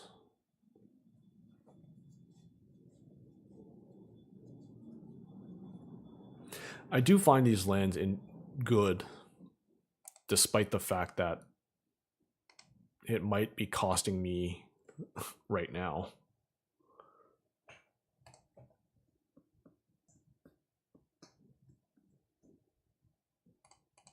No, I can't block that.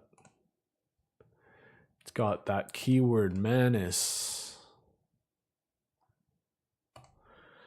Alright, so we have 4 mana now.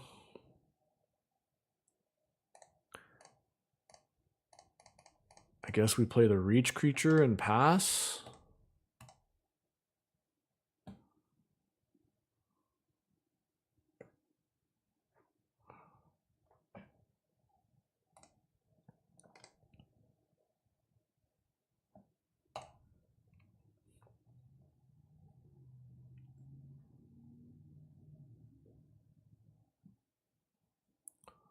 Three. So this is going to be a 4/4. That's so awful.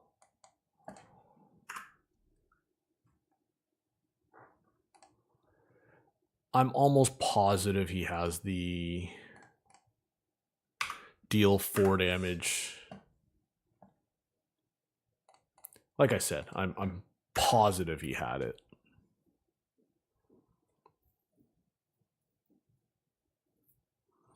So we take 3 here.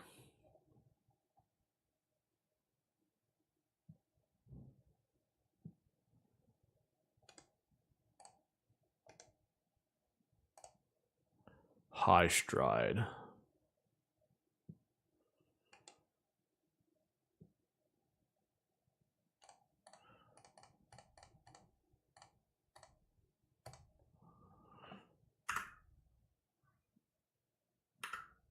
All right, if we somehow survive this turn, possibly.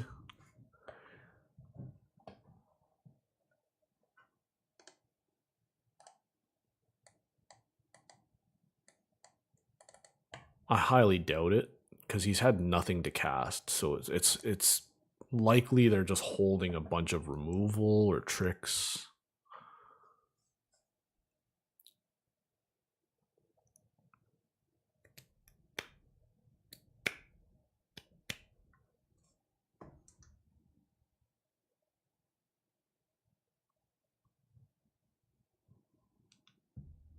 Or maybe he's just flooded.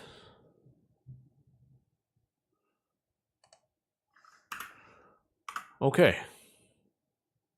So you're saying there's a chance.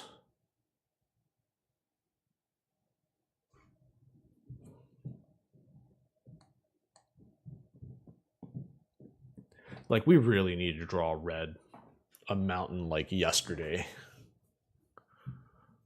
Yeah, we can't deal with all those flyers now. And then whenever they gain life, we're just losing a bunch of life.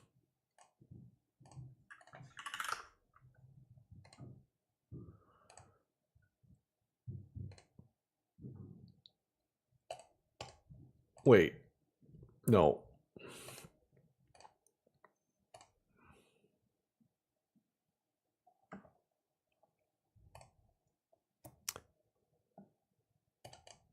How am I on? Because tonight is the pre-release. So yeah, LSV won, so there's no chance I'm playing against him.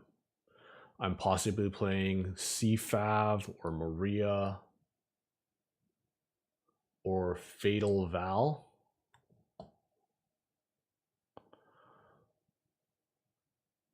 Anyways, it's because it's the Bloomborough early access. I kind of wanted to give everyone a chance to have a look at Bloomborough before pre-release this weekend. So that's why I'm on so early. That's why my numbers are awful. I haven't... Oh man, I got 12 people watching. Never mind. This is pretty average for me. Hopefully I'm reaching another group of people. I'm usually the late night streamer. But if anyone here is watching, welcome. We're playing some Bloomborough draft. I had LSV was passing to me. He won his match 2-0. Loriwa, I guess he got a concession from CFAV. Maybe CFAV didn't know how it went.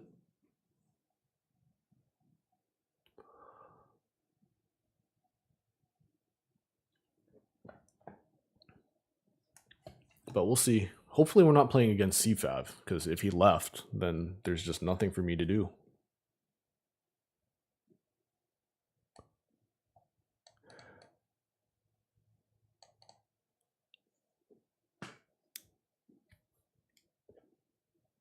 All right. I have a buy for round 2, and you have automatically won. That's terrible. That is poor content.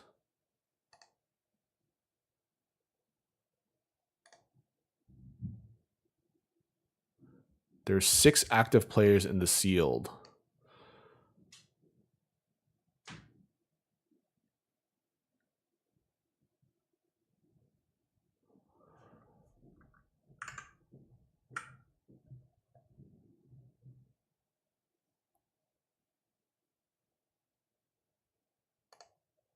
There's no premier events.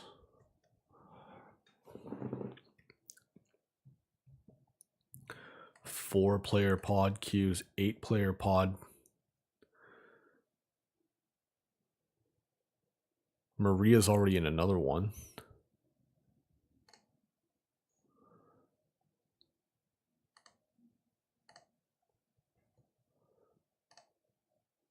Well, this isn't fun for content. Oh, we got it. Oh, it's Maria.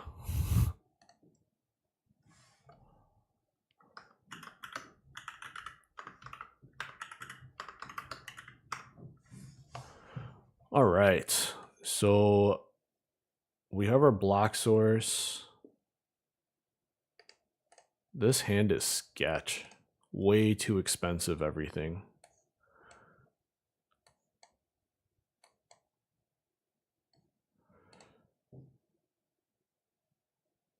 Oh, I hit mulligan. Shoot.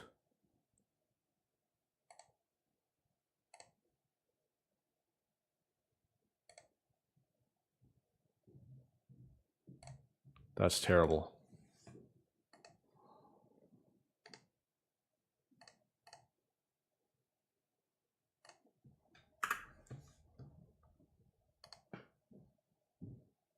You're gonna sniper stream for me? Please don't. I don't want to be known as that guy.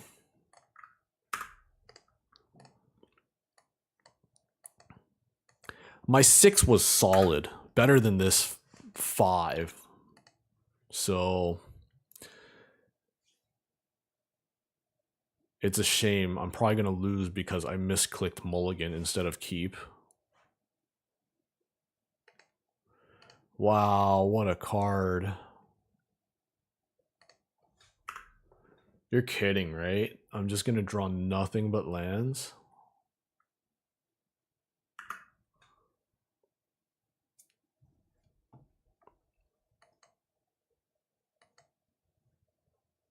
And besides, I can sniper stream myself.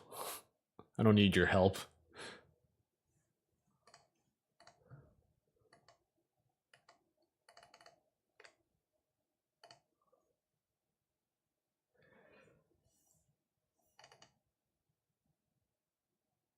I'm getting beat by tiny creatures. So this one is my sealed deck.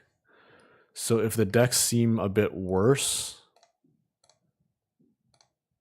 that's normal. It's a feature, not a bug.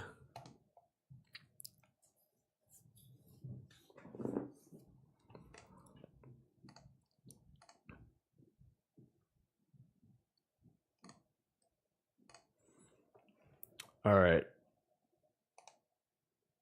Pretty much everyone got a buy. One.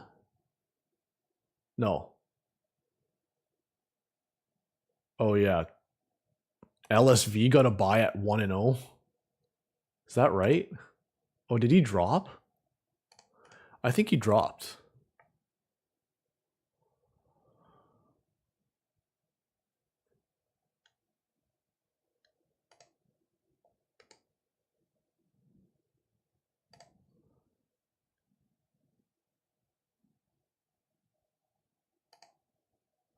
Yeah, they couldn't have attacked there.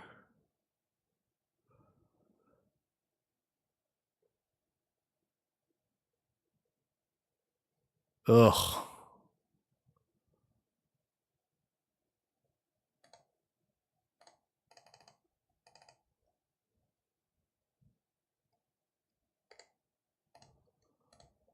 All right.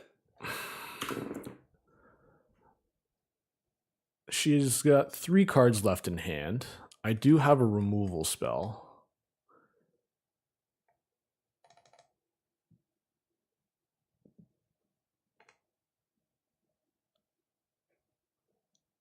Head of the Homestead. Wow, that's really good. This is another really strong card with those the blue-green bounce.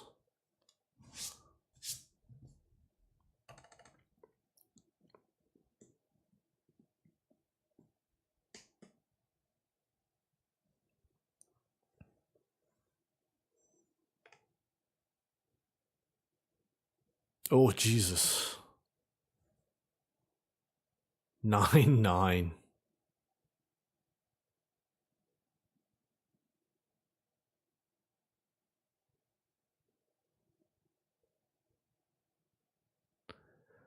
What a beating.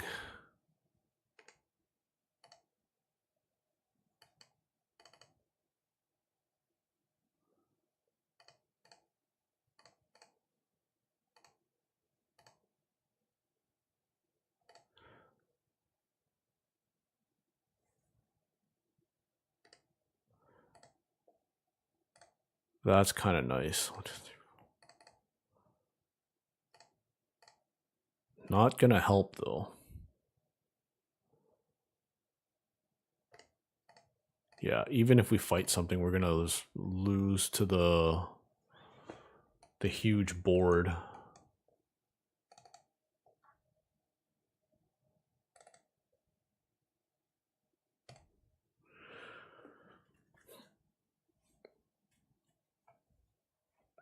Okay, that was crappy because we wanted to keep our 6. Man, why am I getting so many calls from work?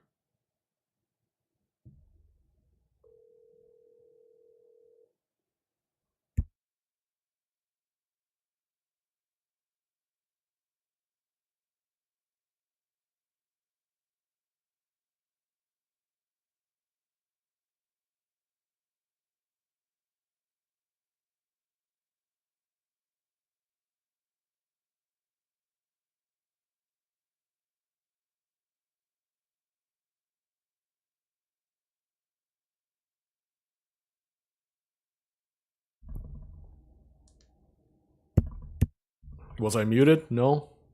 Oh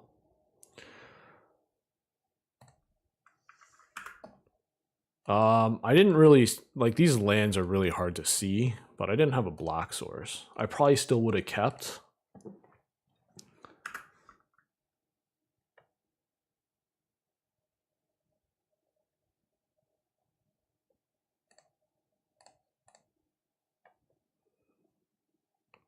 I'm gonna lose again. It feels awful.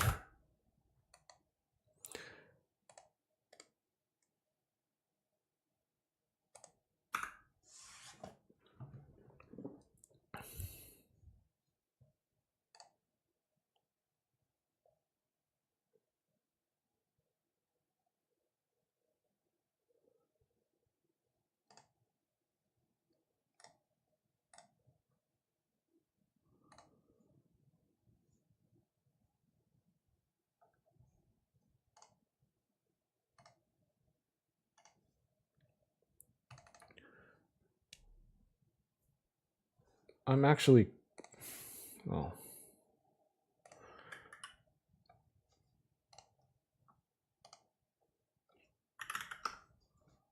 Oh, Jesus Christ.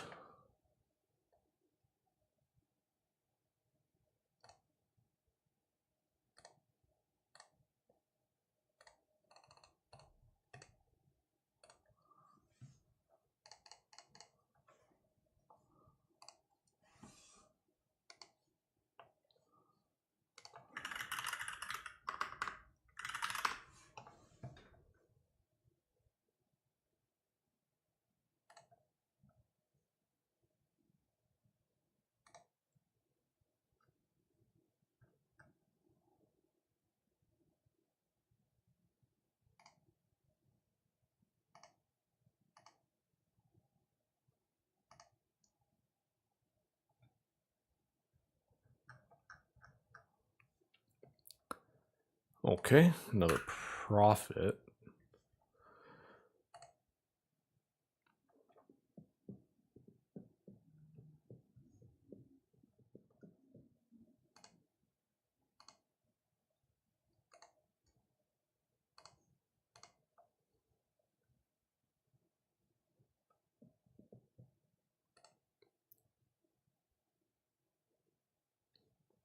Gonna be tough, man.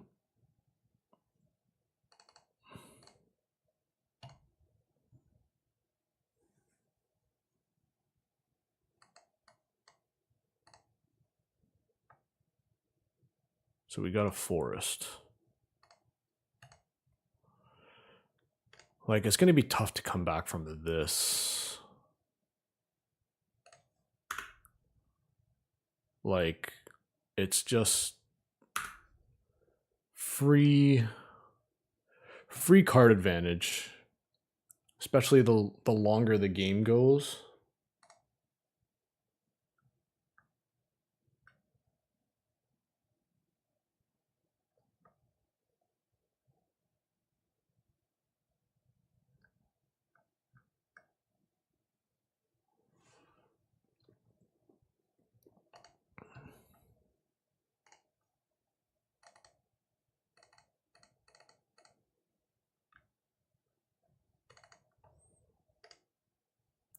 One, two reach gets a land. I am a big fan of this card. Actually, we're probably just gonna fight this thing in suicide.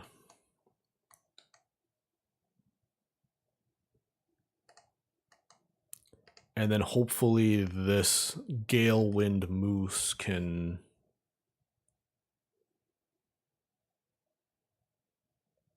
Oh, geez, this card again.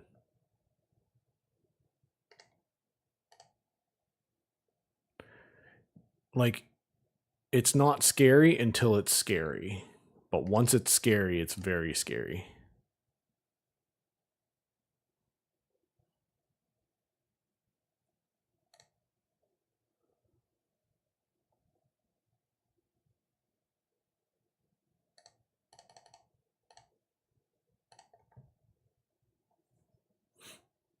Let's just fight that.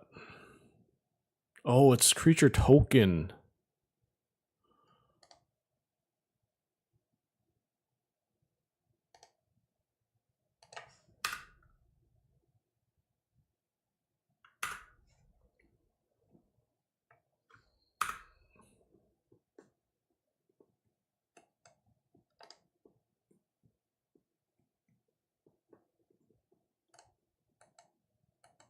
Maybe these aren't that good. Maybe you really need to be in a more dedicated black-white deck.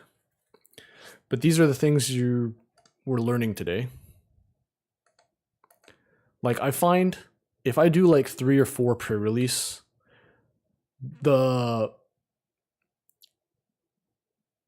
between your first pre-release on Friday night and your last pre-release on Sunday, you'll have improved immensely. Just being able to feel and touch the cards and...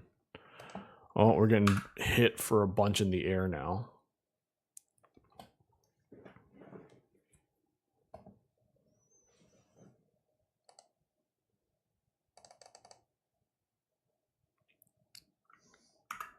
And yet that's only 5 in the air.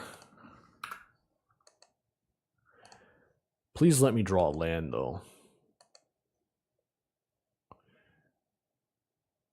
Because this is only flying until end of turn.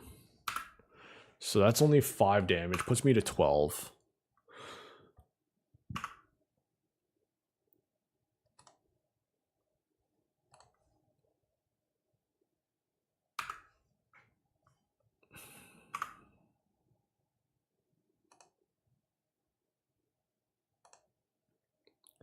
Let's see what they do.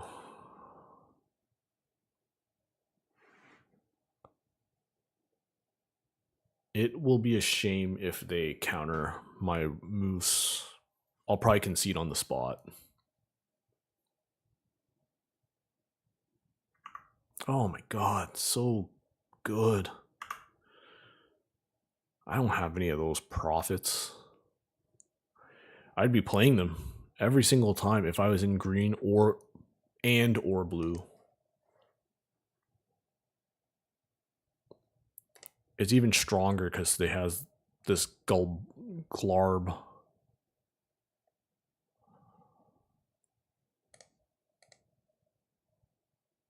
Put it on the flyer. Put it on this. Oh, interesting. I guess that gets it around my...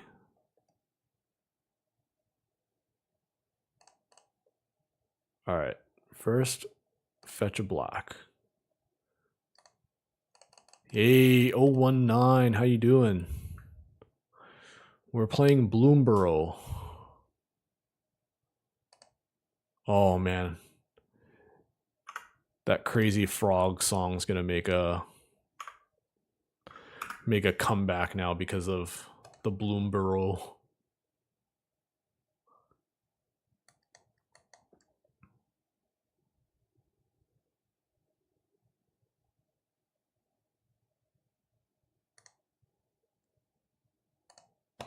I really can't attack here, can I?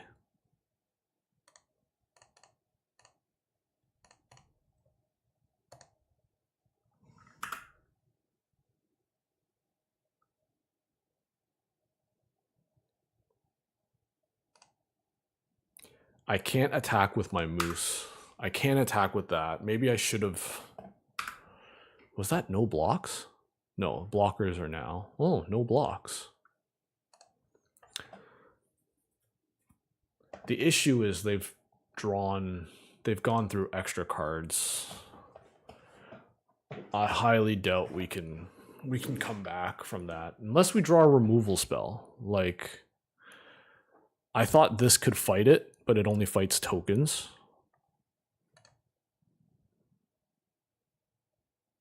We've had some pretty poor draws and like simple mistakes. Like we're talking misclicks.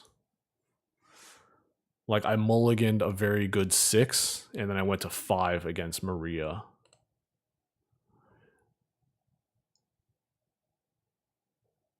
We've had some pretty bad flooding. Thankfully in my house not in my house, just on Magic. Oh, we're getting alpha striked. Just click all attacks.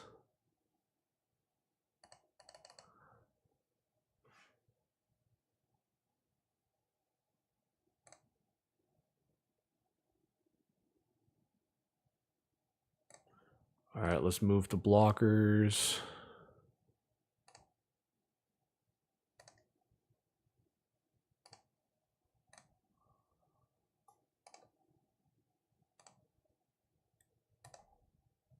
Maybe I should have played one of these.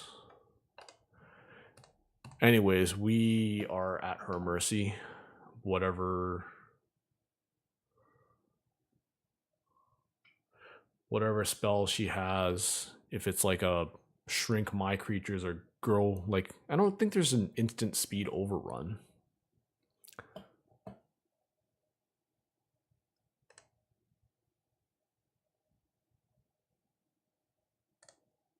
And we're dead.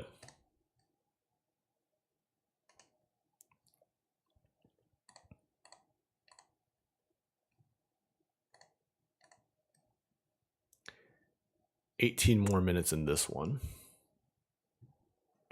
There is no auto tapper in Magic Online. You have to tap your own mana. But I can still misclick stupidly like I do.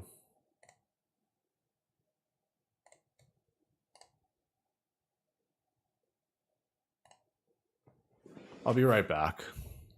Just going to use the washroom real quick while I wait for pair.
Okay, I'm glad how this worked out actually.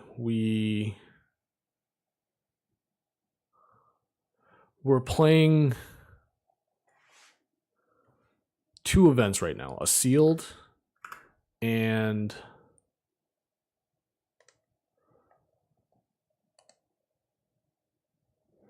we're playing a sealed event and a draft right now.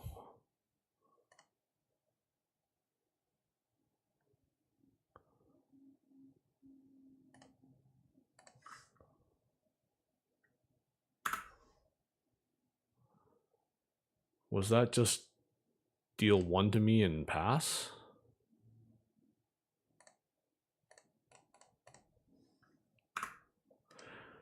There was some merit to playing a 2-2.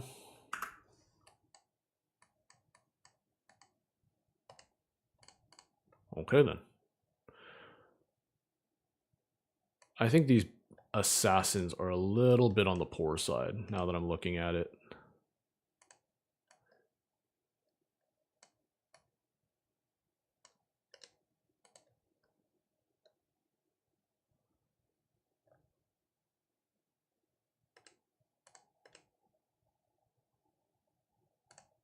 I'm going to try this, those two black cards. One's like a player exiles a card from their hand, and then you can flash it back.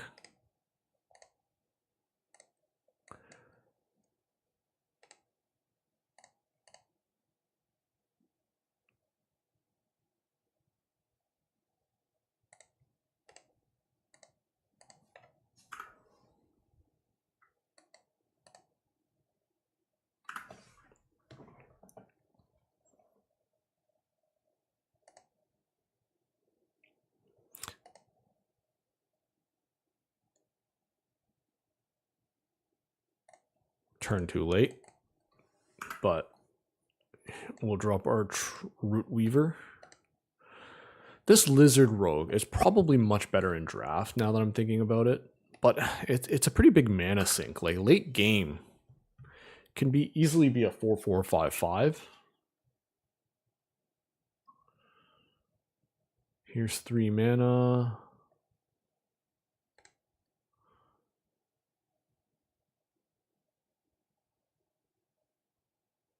Ooh.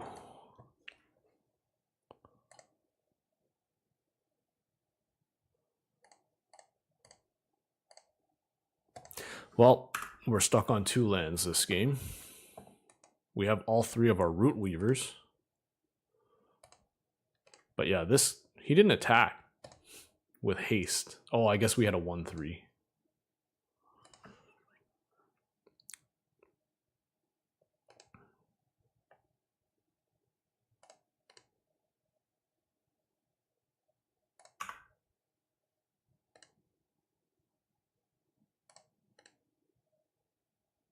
Enchant creature or food.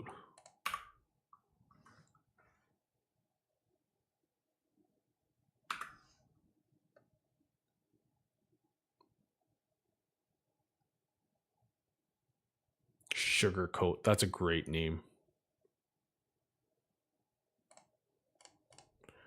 Well, that's kind of nice.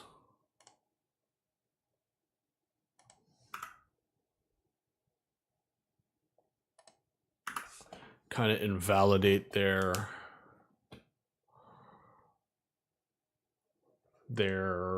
Sugarcoat.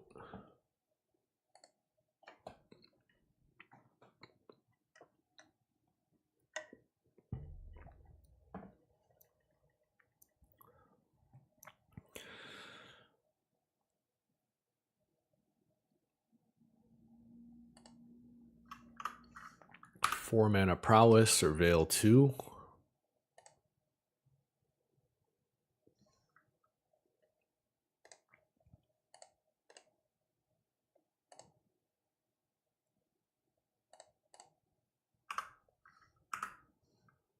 I'm assuming it's a +1/+1.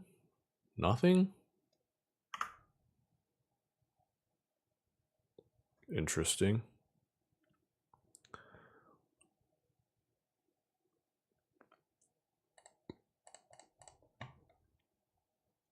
It's literally awful how, like, land screwed and flooded I've been for this Bloomborough event on Magic Online. Like, almost every single game I've drawn super poorly.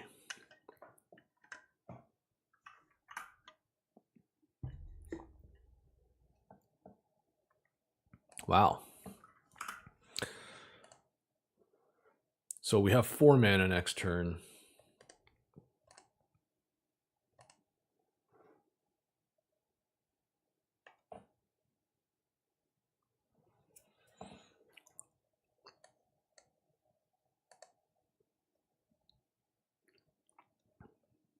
Woo, we drew a land.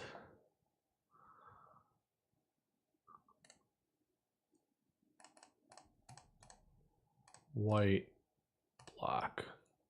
All right, so 3 flying vigilance. End step, if we've gained life or lost life, opponents lose 3.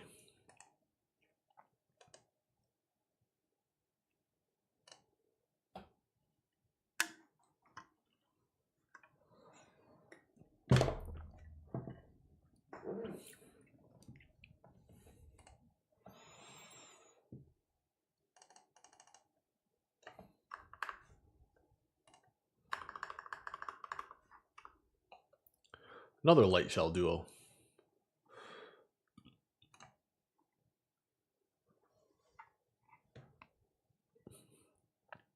That's this like Scry or Surveil 6 now so far. And he's topped everything.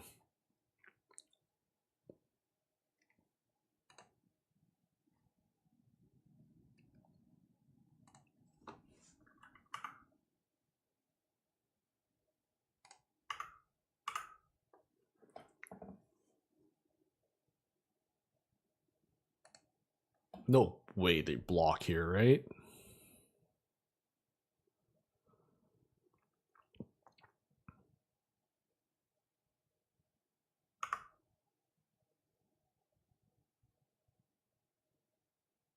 I don't get what's happening now.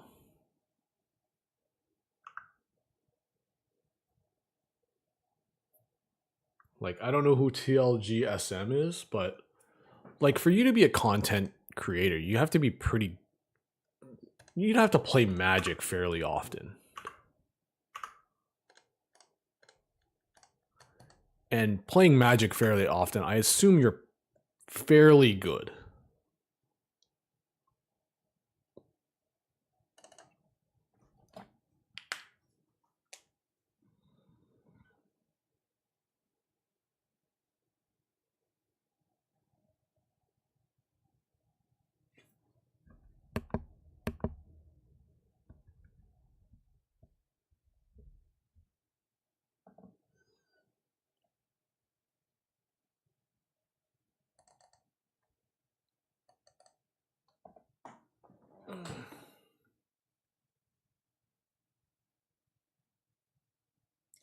I'd actually like it if they love it if they tapped out and swung.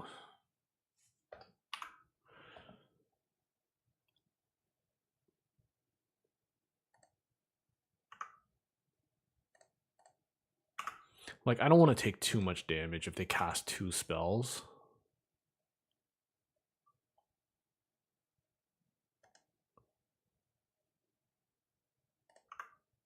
Is that what you were trying to do?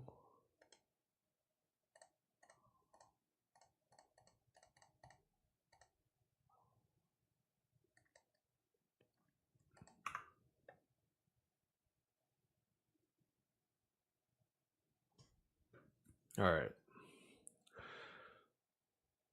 6, 3, 9, 10, 11, 14. It's a 1/4. I'd probably rather not attack into it with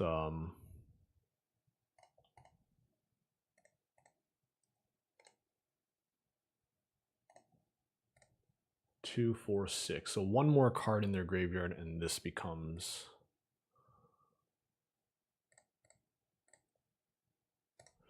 a unblockable. Oh, sweet. Both of these have vigilance. Oh, it's only your end step. Which does suck a little bit, because now I don't get the kicker ability of draining 3 unless they sack a permanent or draw a card, non-land permanent.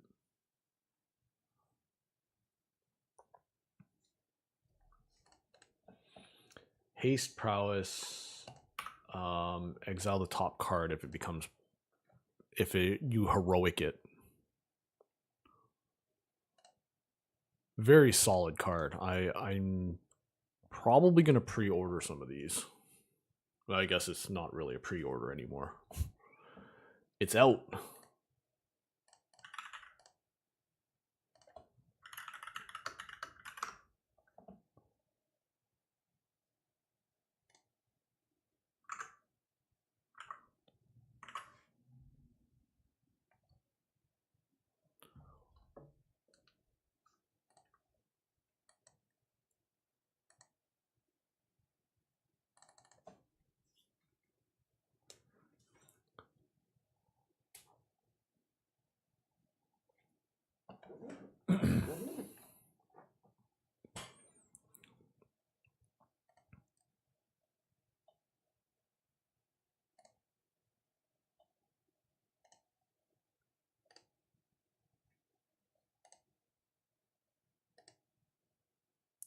Okay.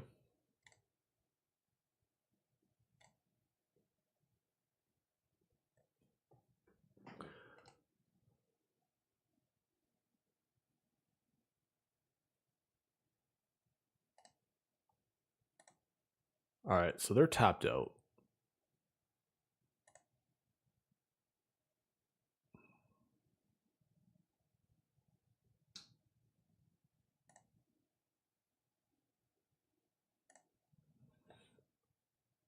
They have one card in hand. I think that's kind of the scariest card for me. Or maybe this, because they can cast additional spells off of it.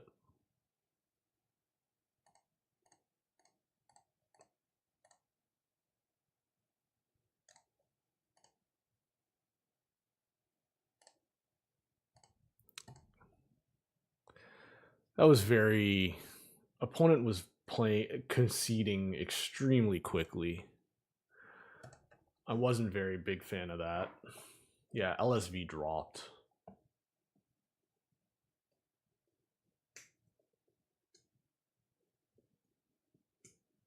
So I guess I'm playing against Loriwiwa, which sucks because I have an 0-1 deck. I'm going to be playing against a 2-0 player.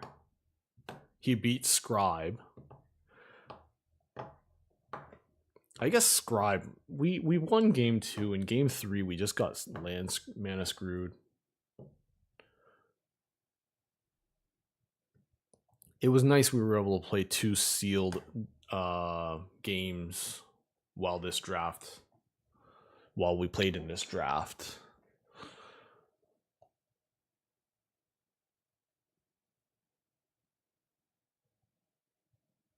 Fatal Val is 1-1.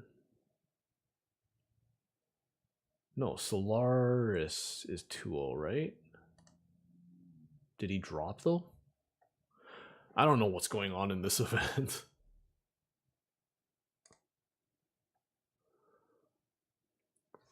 I do know I'm going to be, after this game and then probably the sealed event, I'll play one more match and then I'm probably going to log out for the day. I will be posting my sealed pool on Twitter. I'll try and do my best, take a legible picture of it. Now that I think about it, I got to pack up for Mad pre-release tonight.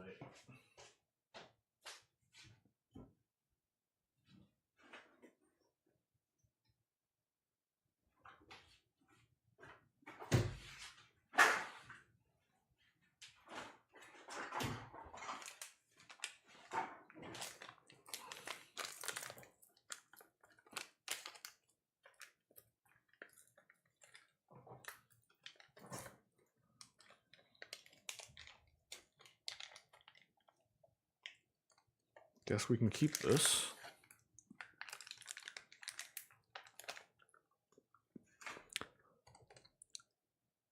I wish I could, King. I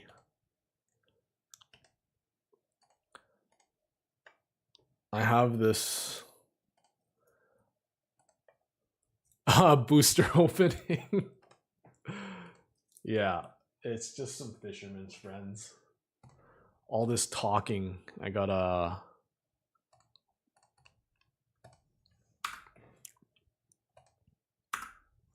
You want a booster pack opening?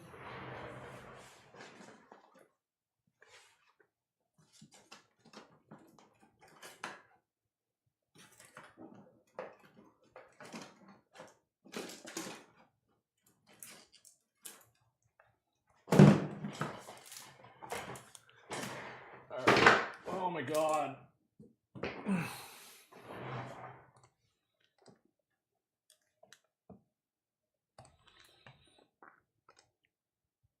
Ooh, they froggied back their guy.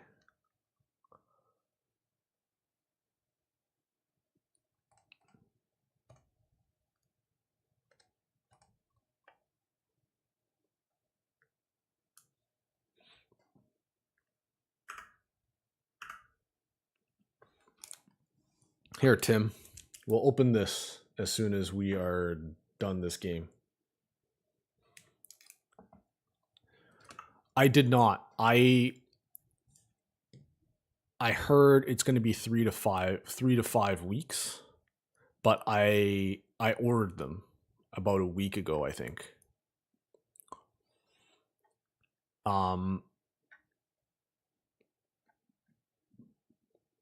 Yeah, no worries, Tim. Dominaria United. I wonder if these codes are expiring. Let's see what they do here. Swing for 3. That's fine.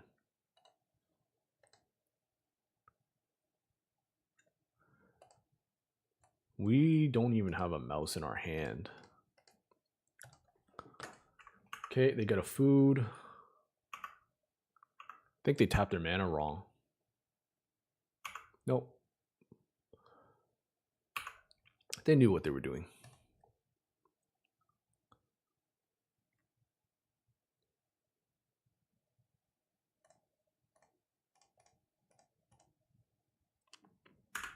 Let's just flood the board. Hope we can kind of stall until we get to the bigger part. And hope our red-green... Actually, you know what? This guy's playing really slowly. Let's do it now. Hear that sound? I don't even know what it is yet. Sulphurous Springs. This is the uncommon, and then this is the wild card. I don't even know what. It's some bad card from Streets of New Capena. Rigo.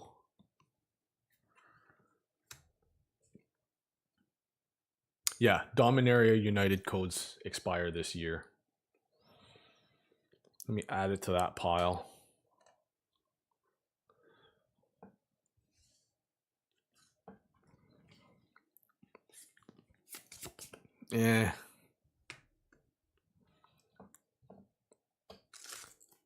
DMU.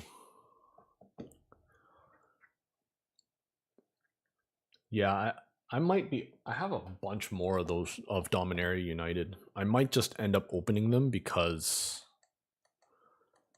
the codes are worth more to me.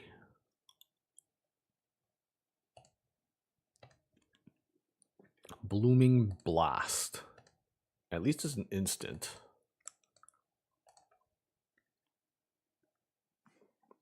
Oh. There's the fight. Give me my food.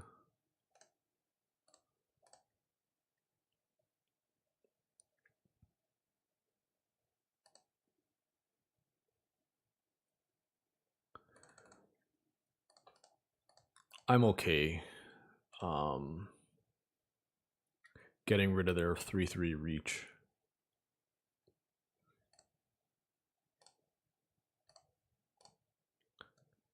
Not the best. Okay, so at least we have a mouse now.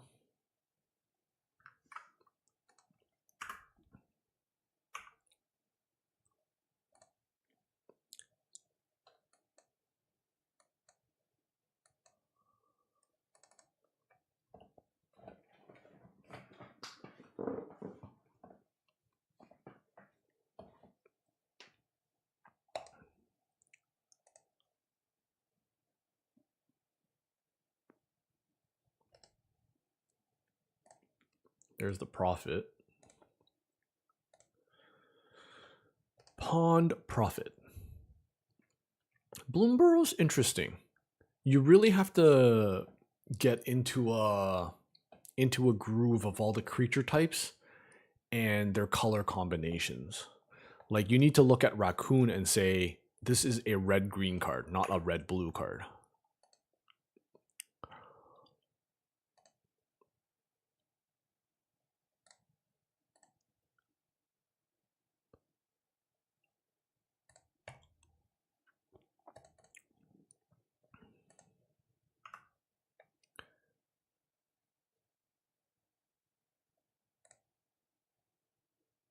Okay, that was a good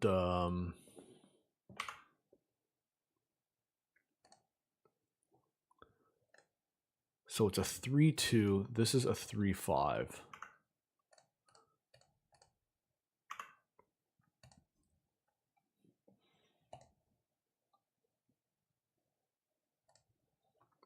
I'm fine to make this trade if he is.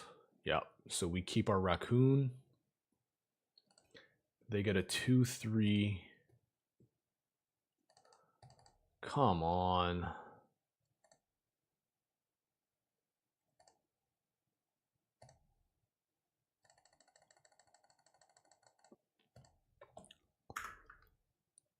Just wanted to land there. But yeah, you really need to remember your creature types and where they fit. Like Lizard, Warlock, this is a black-red card. Bats. Oh, well, fuck me. That was brutal, because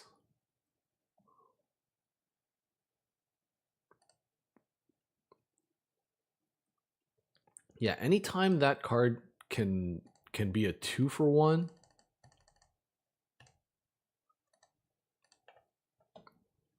All right.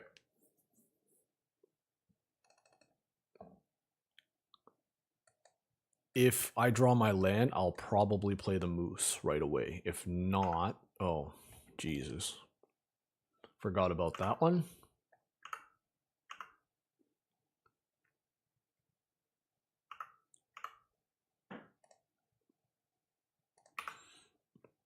More so than staying in your lane, you just got to know exactly which cards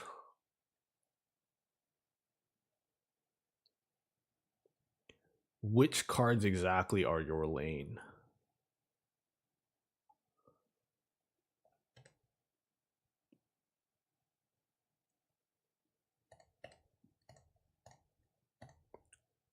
I'd rather not show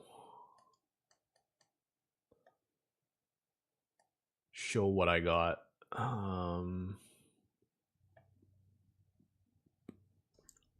Like, I got a lot of mouse cards in this red-green deck, which is technically a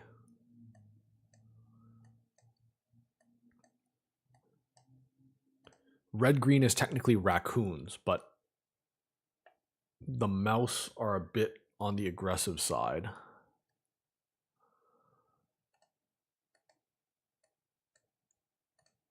Yeah, I've been having a hell of a time though, like with my mana.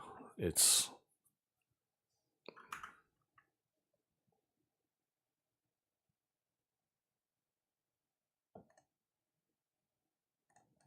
let's play this.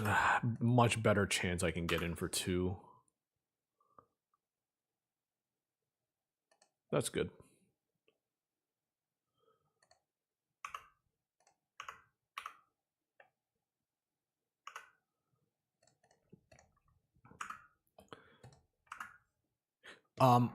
I think Magic nowadays, all drafts are about synergy, but it's even more so now. Like, there are cards that help certain colors, which have certain types. Lizard, so that's the black red. Mouse, red white. Otter is blue red. Raccoon is red green. So see how it specifically targets the 4 creature type with the 4 color combinations with red.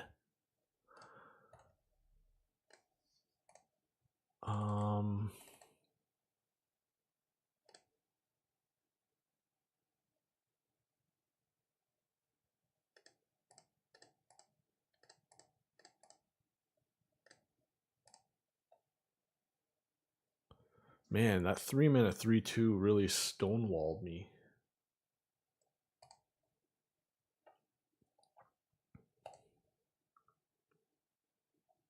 Actually, you know what? I'm just going to attack with these guys because he doesn't want to trade down.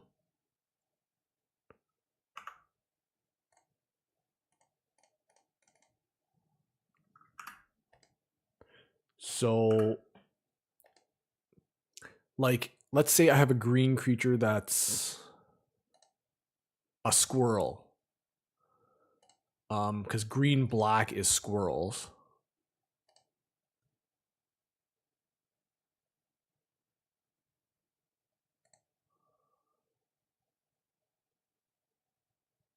4-4.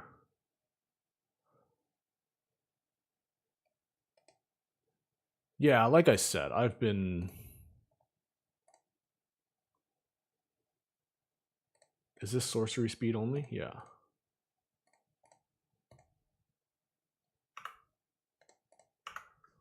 Like, what can I say? I mean, these games mean absolutely nothing beyond, you know, like, look at my opponent's stuck on 3 green. Like, I can't complain.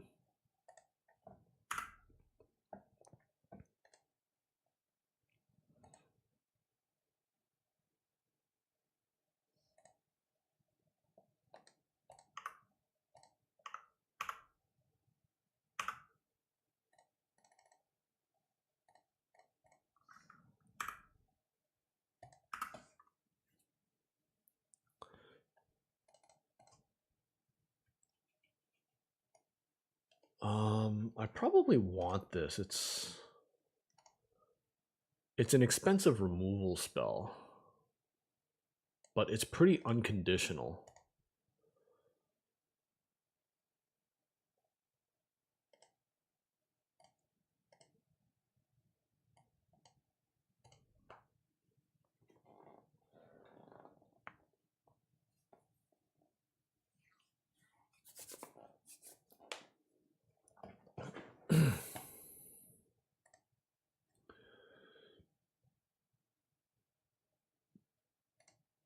This is going to be a weird question for everyone, but obviously everyone who's met me on here knows me from Twitch and watches me on Twitch.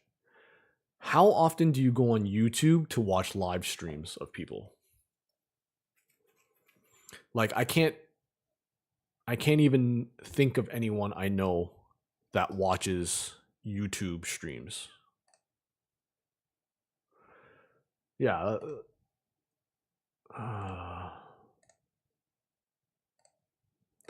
That's kind of what I thought.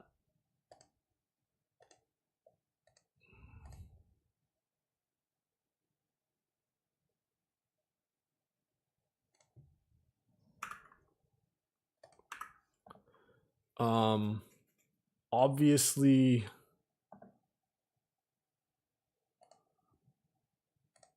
good to know.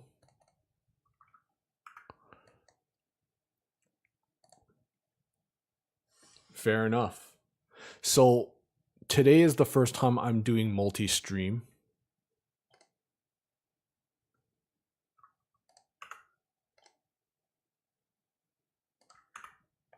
That sucks.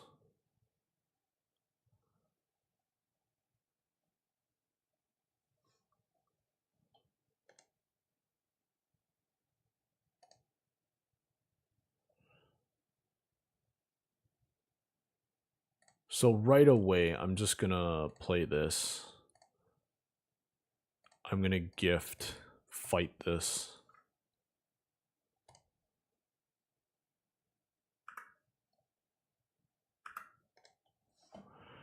Whenever you attack target, attacking creature gets +1/+0 trample.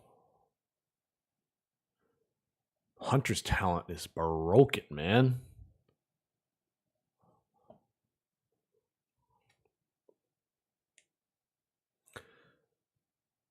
So that's good to know.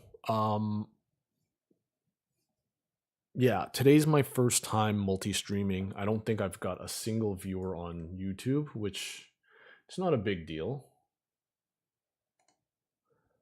I find, so there is a creator that I follow.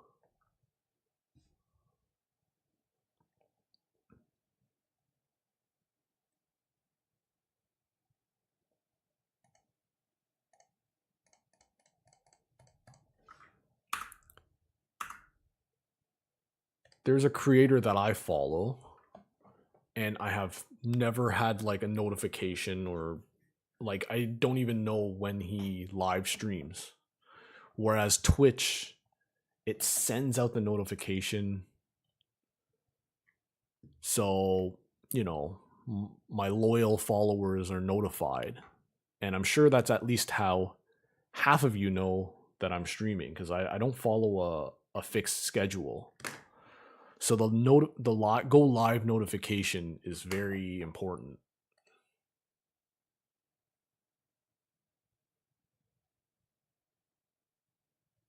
Level 3. Well, he doesn't control something. Well, thank you for that, and thank you for viewing, all of you guys.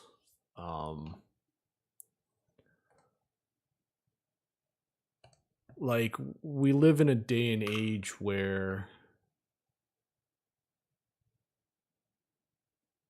you could literally be doing anything with your time, but you've decided to spend it here with me.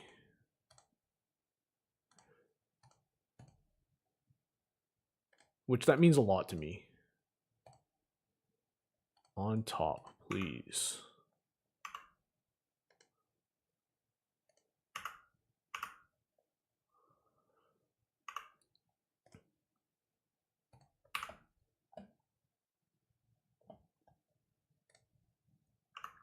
Uh, 2, 4, 5. That's a shame that I cannot cast. I can't offspring or counter on my next thing. But yeah, in this day and age, I understand a lot of you guys are watching because of the free pack codes I give out, which is, it's fine. That's kind of the cost of doing business. I got you here, but you guys are here sticking around, you're commenting, chatting.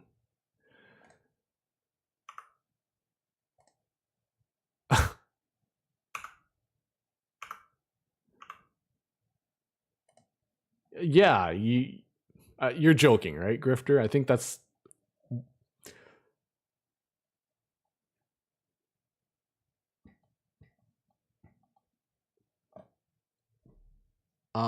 yeah, my stream store gives out pack codes, which honestly was a great idea. It was really difficult for me to.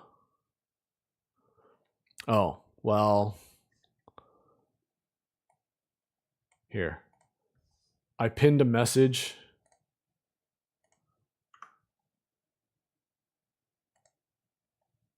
Two, 3, 1, 1.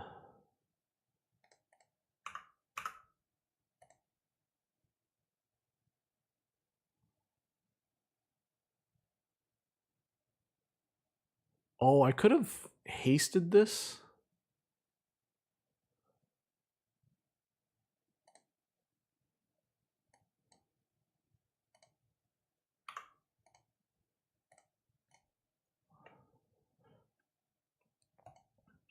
Grifter. Right. You rated me a few times, I believe.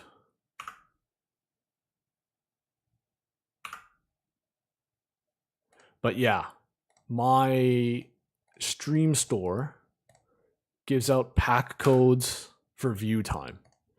So you watch me for an hour, you get points, and then you can claim a pack code with it. And yes, I get Magic Online play points if you were active enough and loyal enough. Oh no.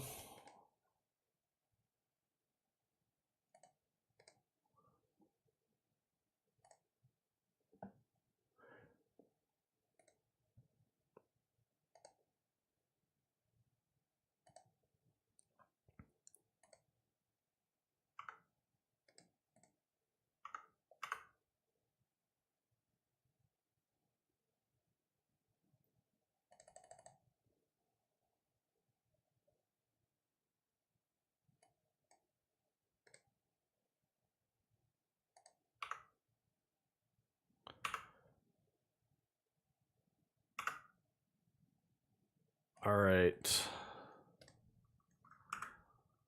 We have to keep him off of a 4-power creature. Hopefully I have something that can target it, like that land, the red land. If I'm going to draw a land, it better be that red specialty land. But yeah, like I said, there's so many things you could be doing with your time right now. You could be looking at YouTube shorts, TikTok, Instagram, Twitter. But when I click live and you guys show up, like every single time, Nebrios, King, like that means a lot to me. So hopefully one of these days I can do something back for everyone else, everyone that comes. If you have any suggestions, what you guys want,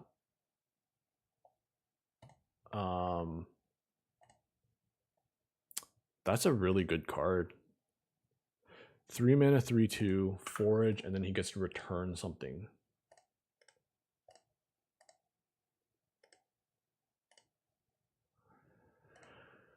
Oh boy. This looks like he's gonna get it.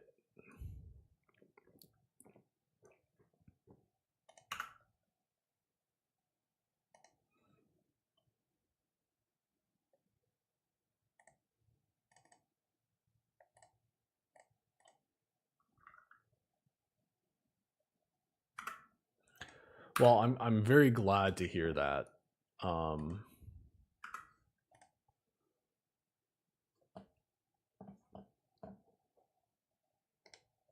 What time we at? 2:55.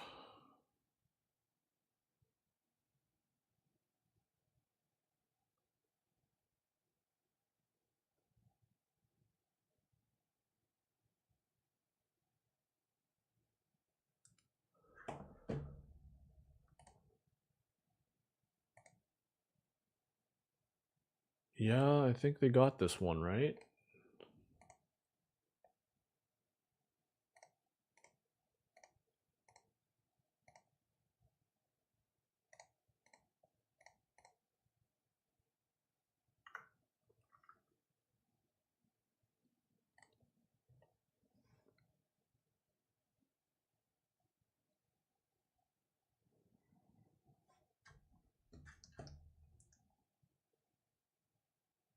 So I only have like 15 minutes left, so I'm not going to continue on with this. Maybe I'll just go on Magic Online to screw around a little bit, or Magic Arena to screw around a little bit. But yeah, I don't want to start another match that I can't finish.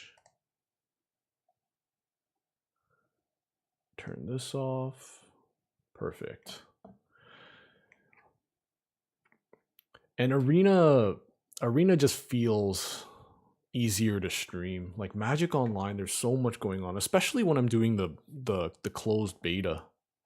Timeless, bro. Timeless is like completely different than when I started. Like it's changed so much. Arena Direct. Oh god. Here. How about we do an Arena Cube draft? Yeah, that is a problem. Yes. We'll do a Arena Cube draft, and then I probably won't have time to play it, and I gotta leave.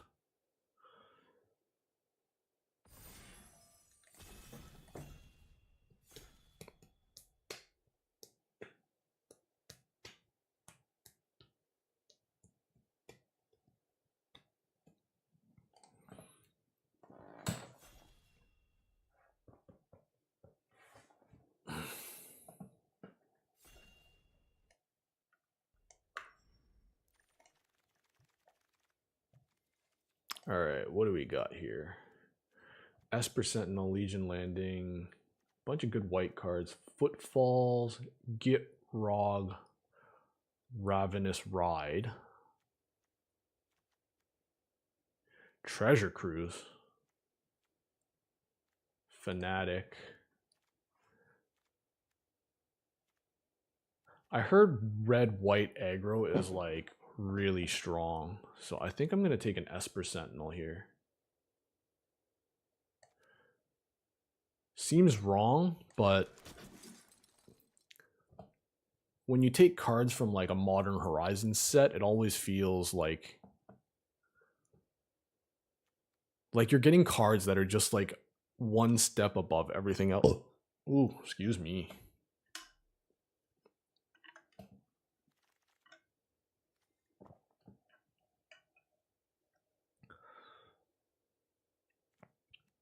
Path.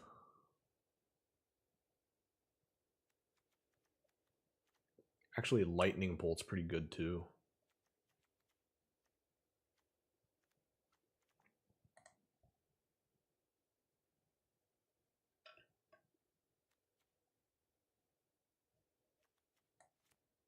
I'll just take the path. We got to stay in white. We can't just go taking Journey to Nowhere.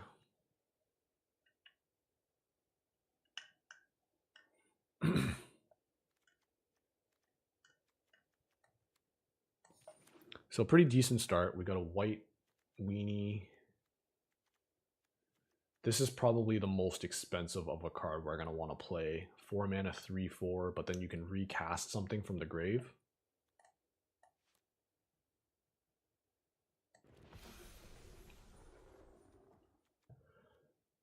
Usher the Fallen. So far, so good. I'm very happy with this start so far.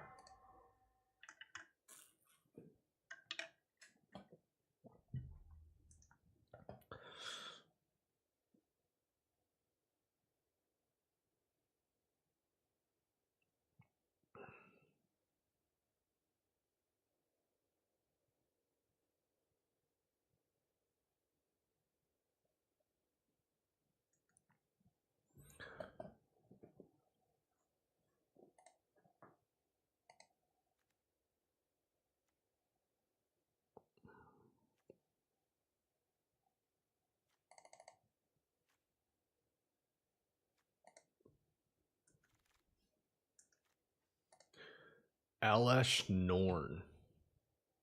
Whenever a source and opponent deals damage to a permanent you control, they lose 2 unless they pay 1. Sack 3 creatures, flip. There's also Lingering Souls or Hallowed Fountain, Temple Garden, red-white land.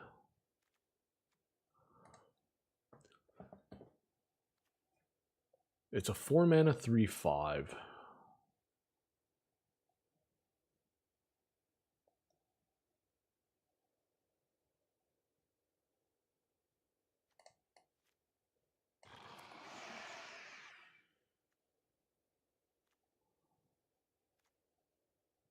It's 3 mana, comes into play equipped.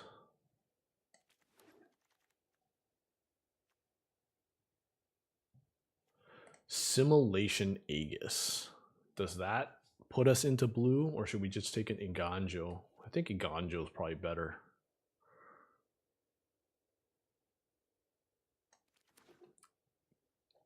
I do like sticking in one color.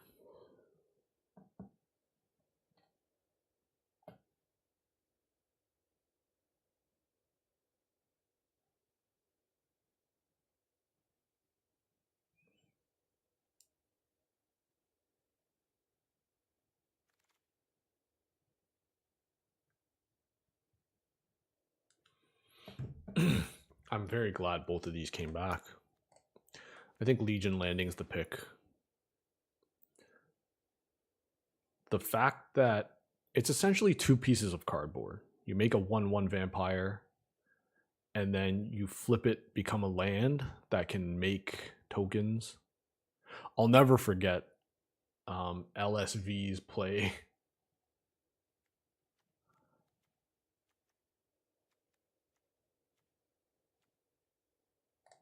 Part of me thinks the Robber of the Rich would be good. I think Loran's probably just better right now.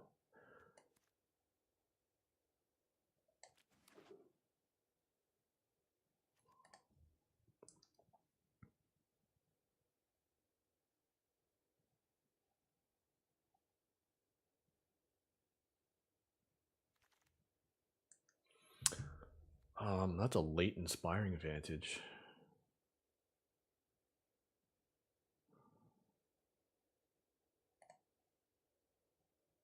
Let's go for Soren here.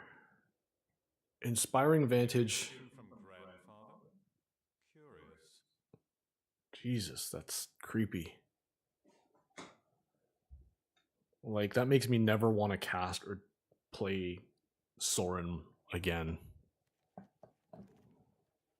Oh, wow. Red's going around, though.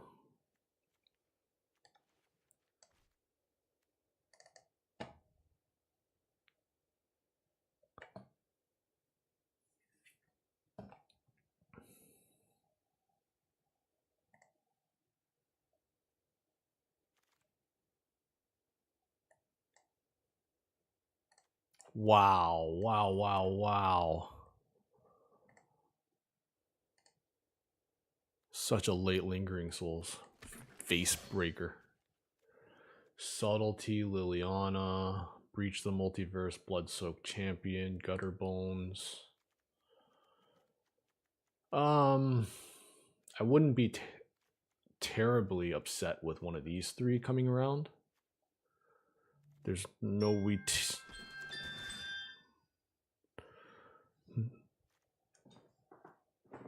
Sorry. Ranting. Post-combat main phase. Gain 3, you exile it and comes back.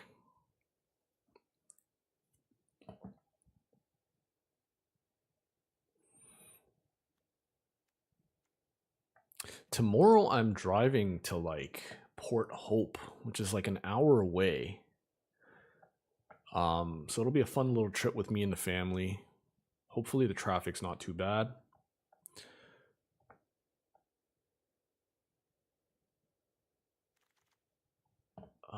Another Elesh Norn.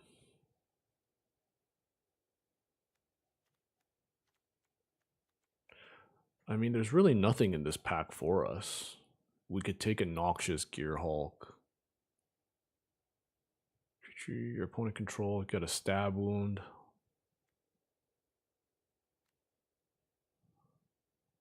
I guess we just take an Elesh Norn and... Oh, jeez. Oh! Get a one-time boon. When you cast a creature spell, that creature enters the battlefield with a +1/+1 counter.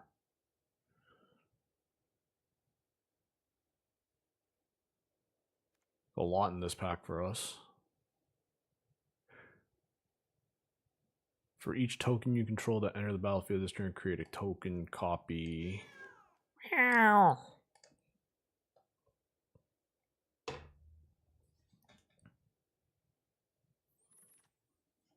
Is that another Elesh Norn?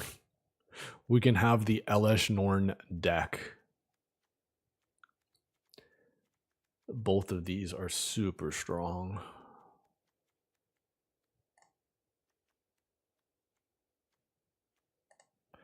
I gotta take Get Lost here. There's no way I can pass up such a powerful removal spell. Of course, as soon as I take that, I get blessed with another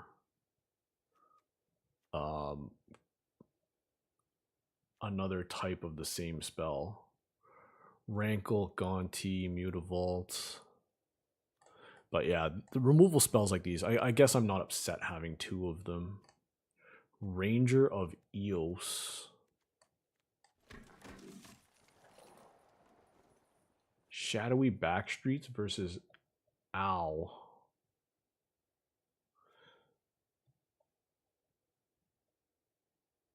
Each permanent that's a creature or vehicle. Look at the top 7. Put any of them. I think I'm better off with the land. Elspeth Conquers Death. March and Yawgmoth.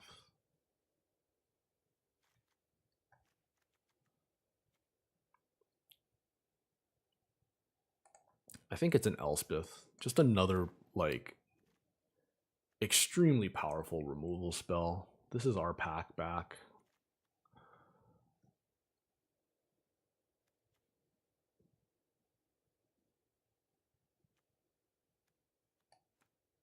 I guess this one's better.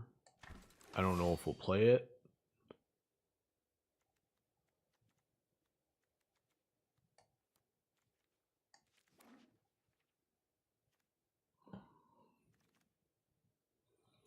Wow.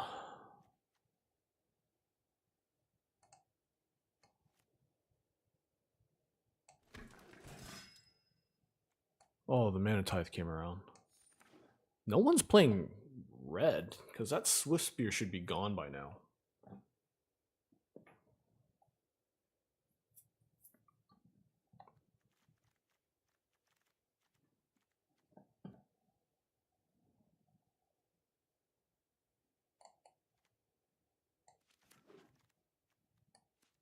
Nah, we'll take this.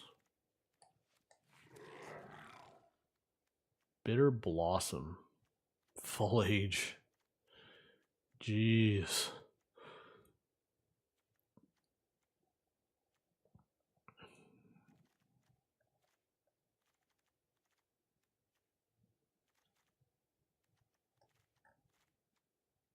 Shielders is a really good one.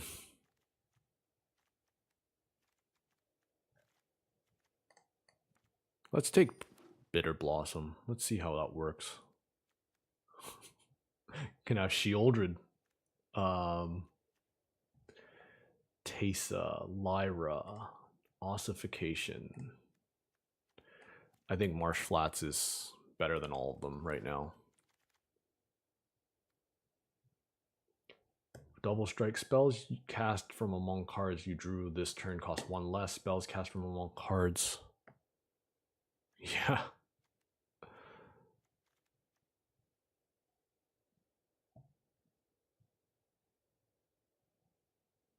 I actually think this card's going to be the best out of everything here. I mean, this is pretty good. I feel like I want this more. Archangel Avacyn. And Liliana of the Veil. Bastion is just like crazy, like especially the deck I currently have. Actually, I think I'm going to take Sky Sovereign here. It's kind of the best of both all the worlds. There's options here, but I think Wandering One is better than these two. Anyone who harms my people must contend with me. I gotta turn that off.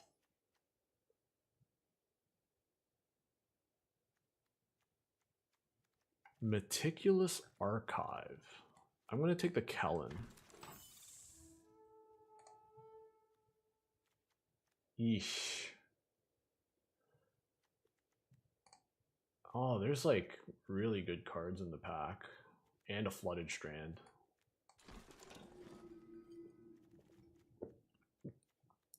Or 6.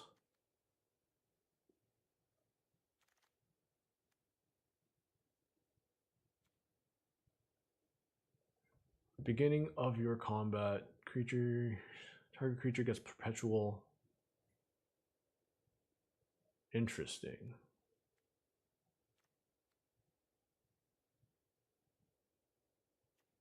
That's only cards in your hand, though.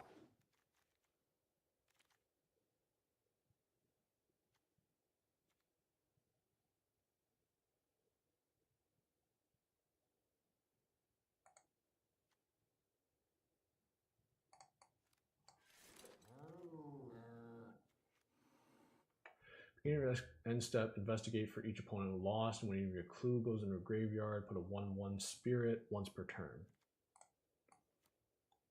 Settle the Wreckage is tempting as well, as is Lyra, but this came around. Beautiful. We're going to have way more than enough playables. We're probably going to have to cut some stuff. 2, 4, 6 lands.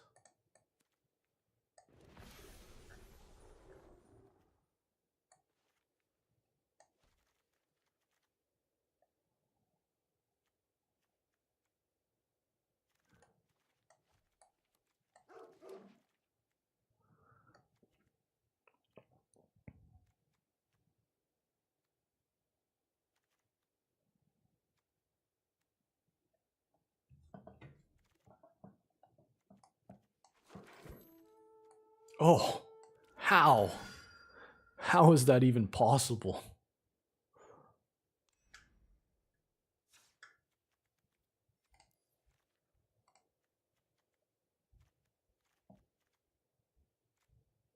All right. As much as I want to finish this deck and play some games, I do really have to go. So thank you guys for watching. Let's get our raid set up. Thank you guys for coming to check us out again. Another one of this card. Gonna raid out to CFAB. Again, thank you guys for watching. Yes, you guys as well. I'll post my pre-release stuff on Twitter. And I'll probably be live again on Monday. Take care.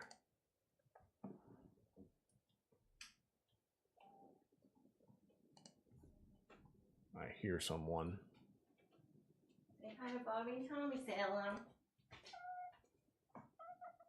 You're saying hi to Bobby and Tommy.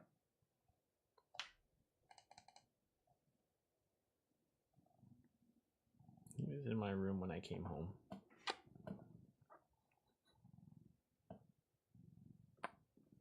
No views. Bobby?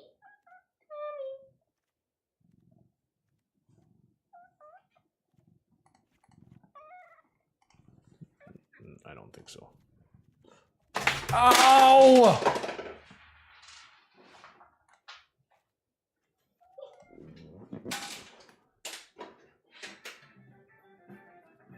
You gotta go. I know.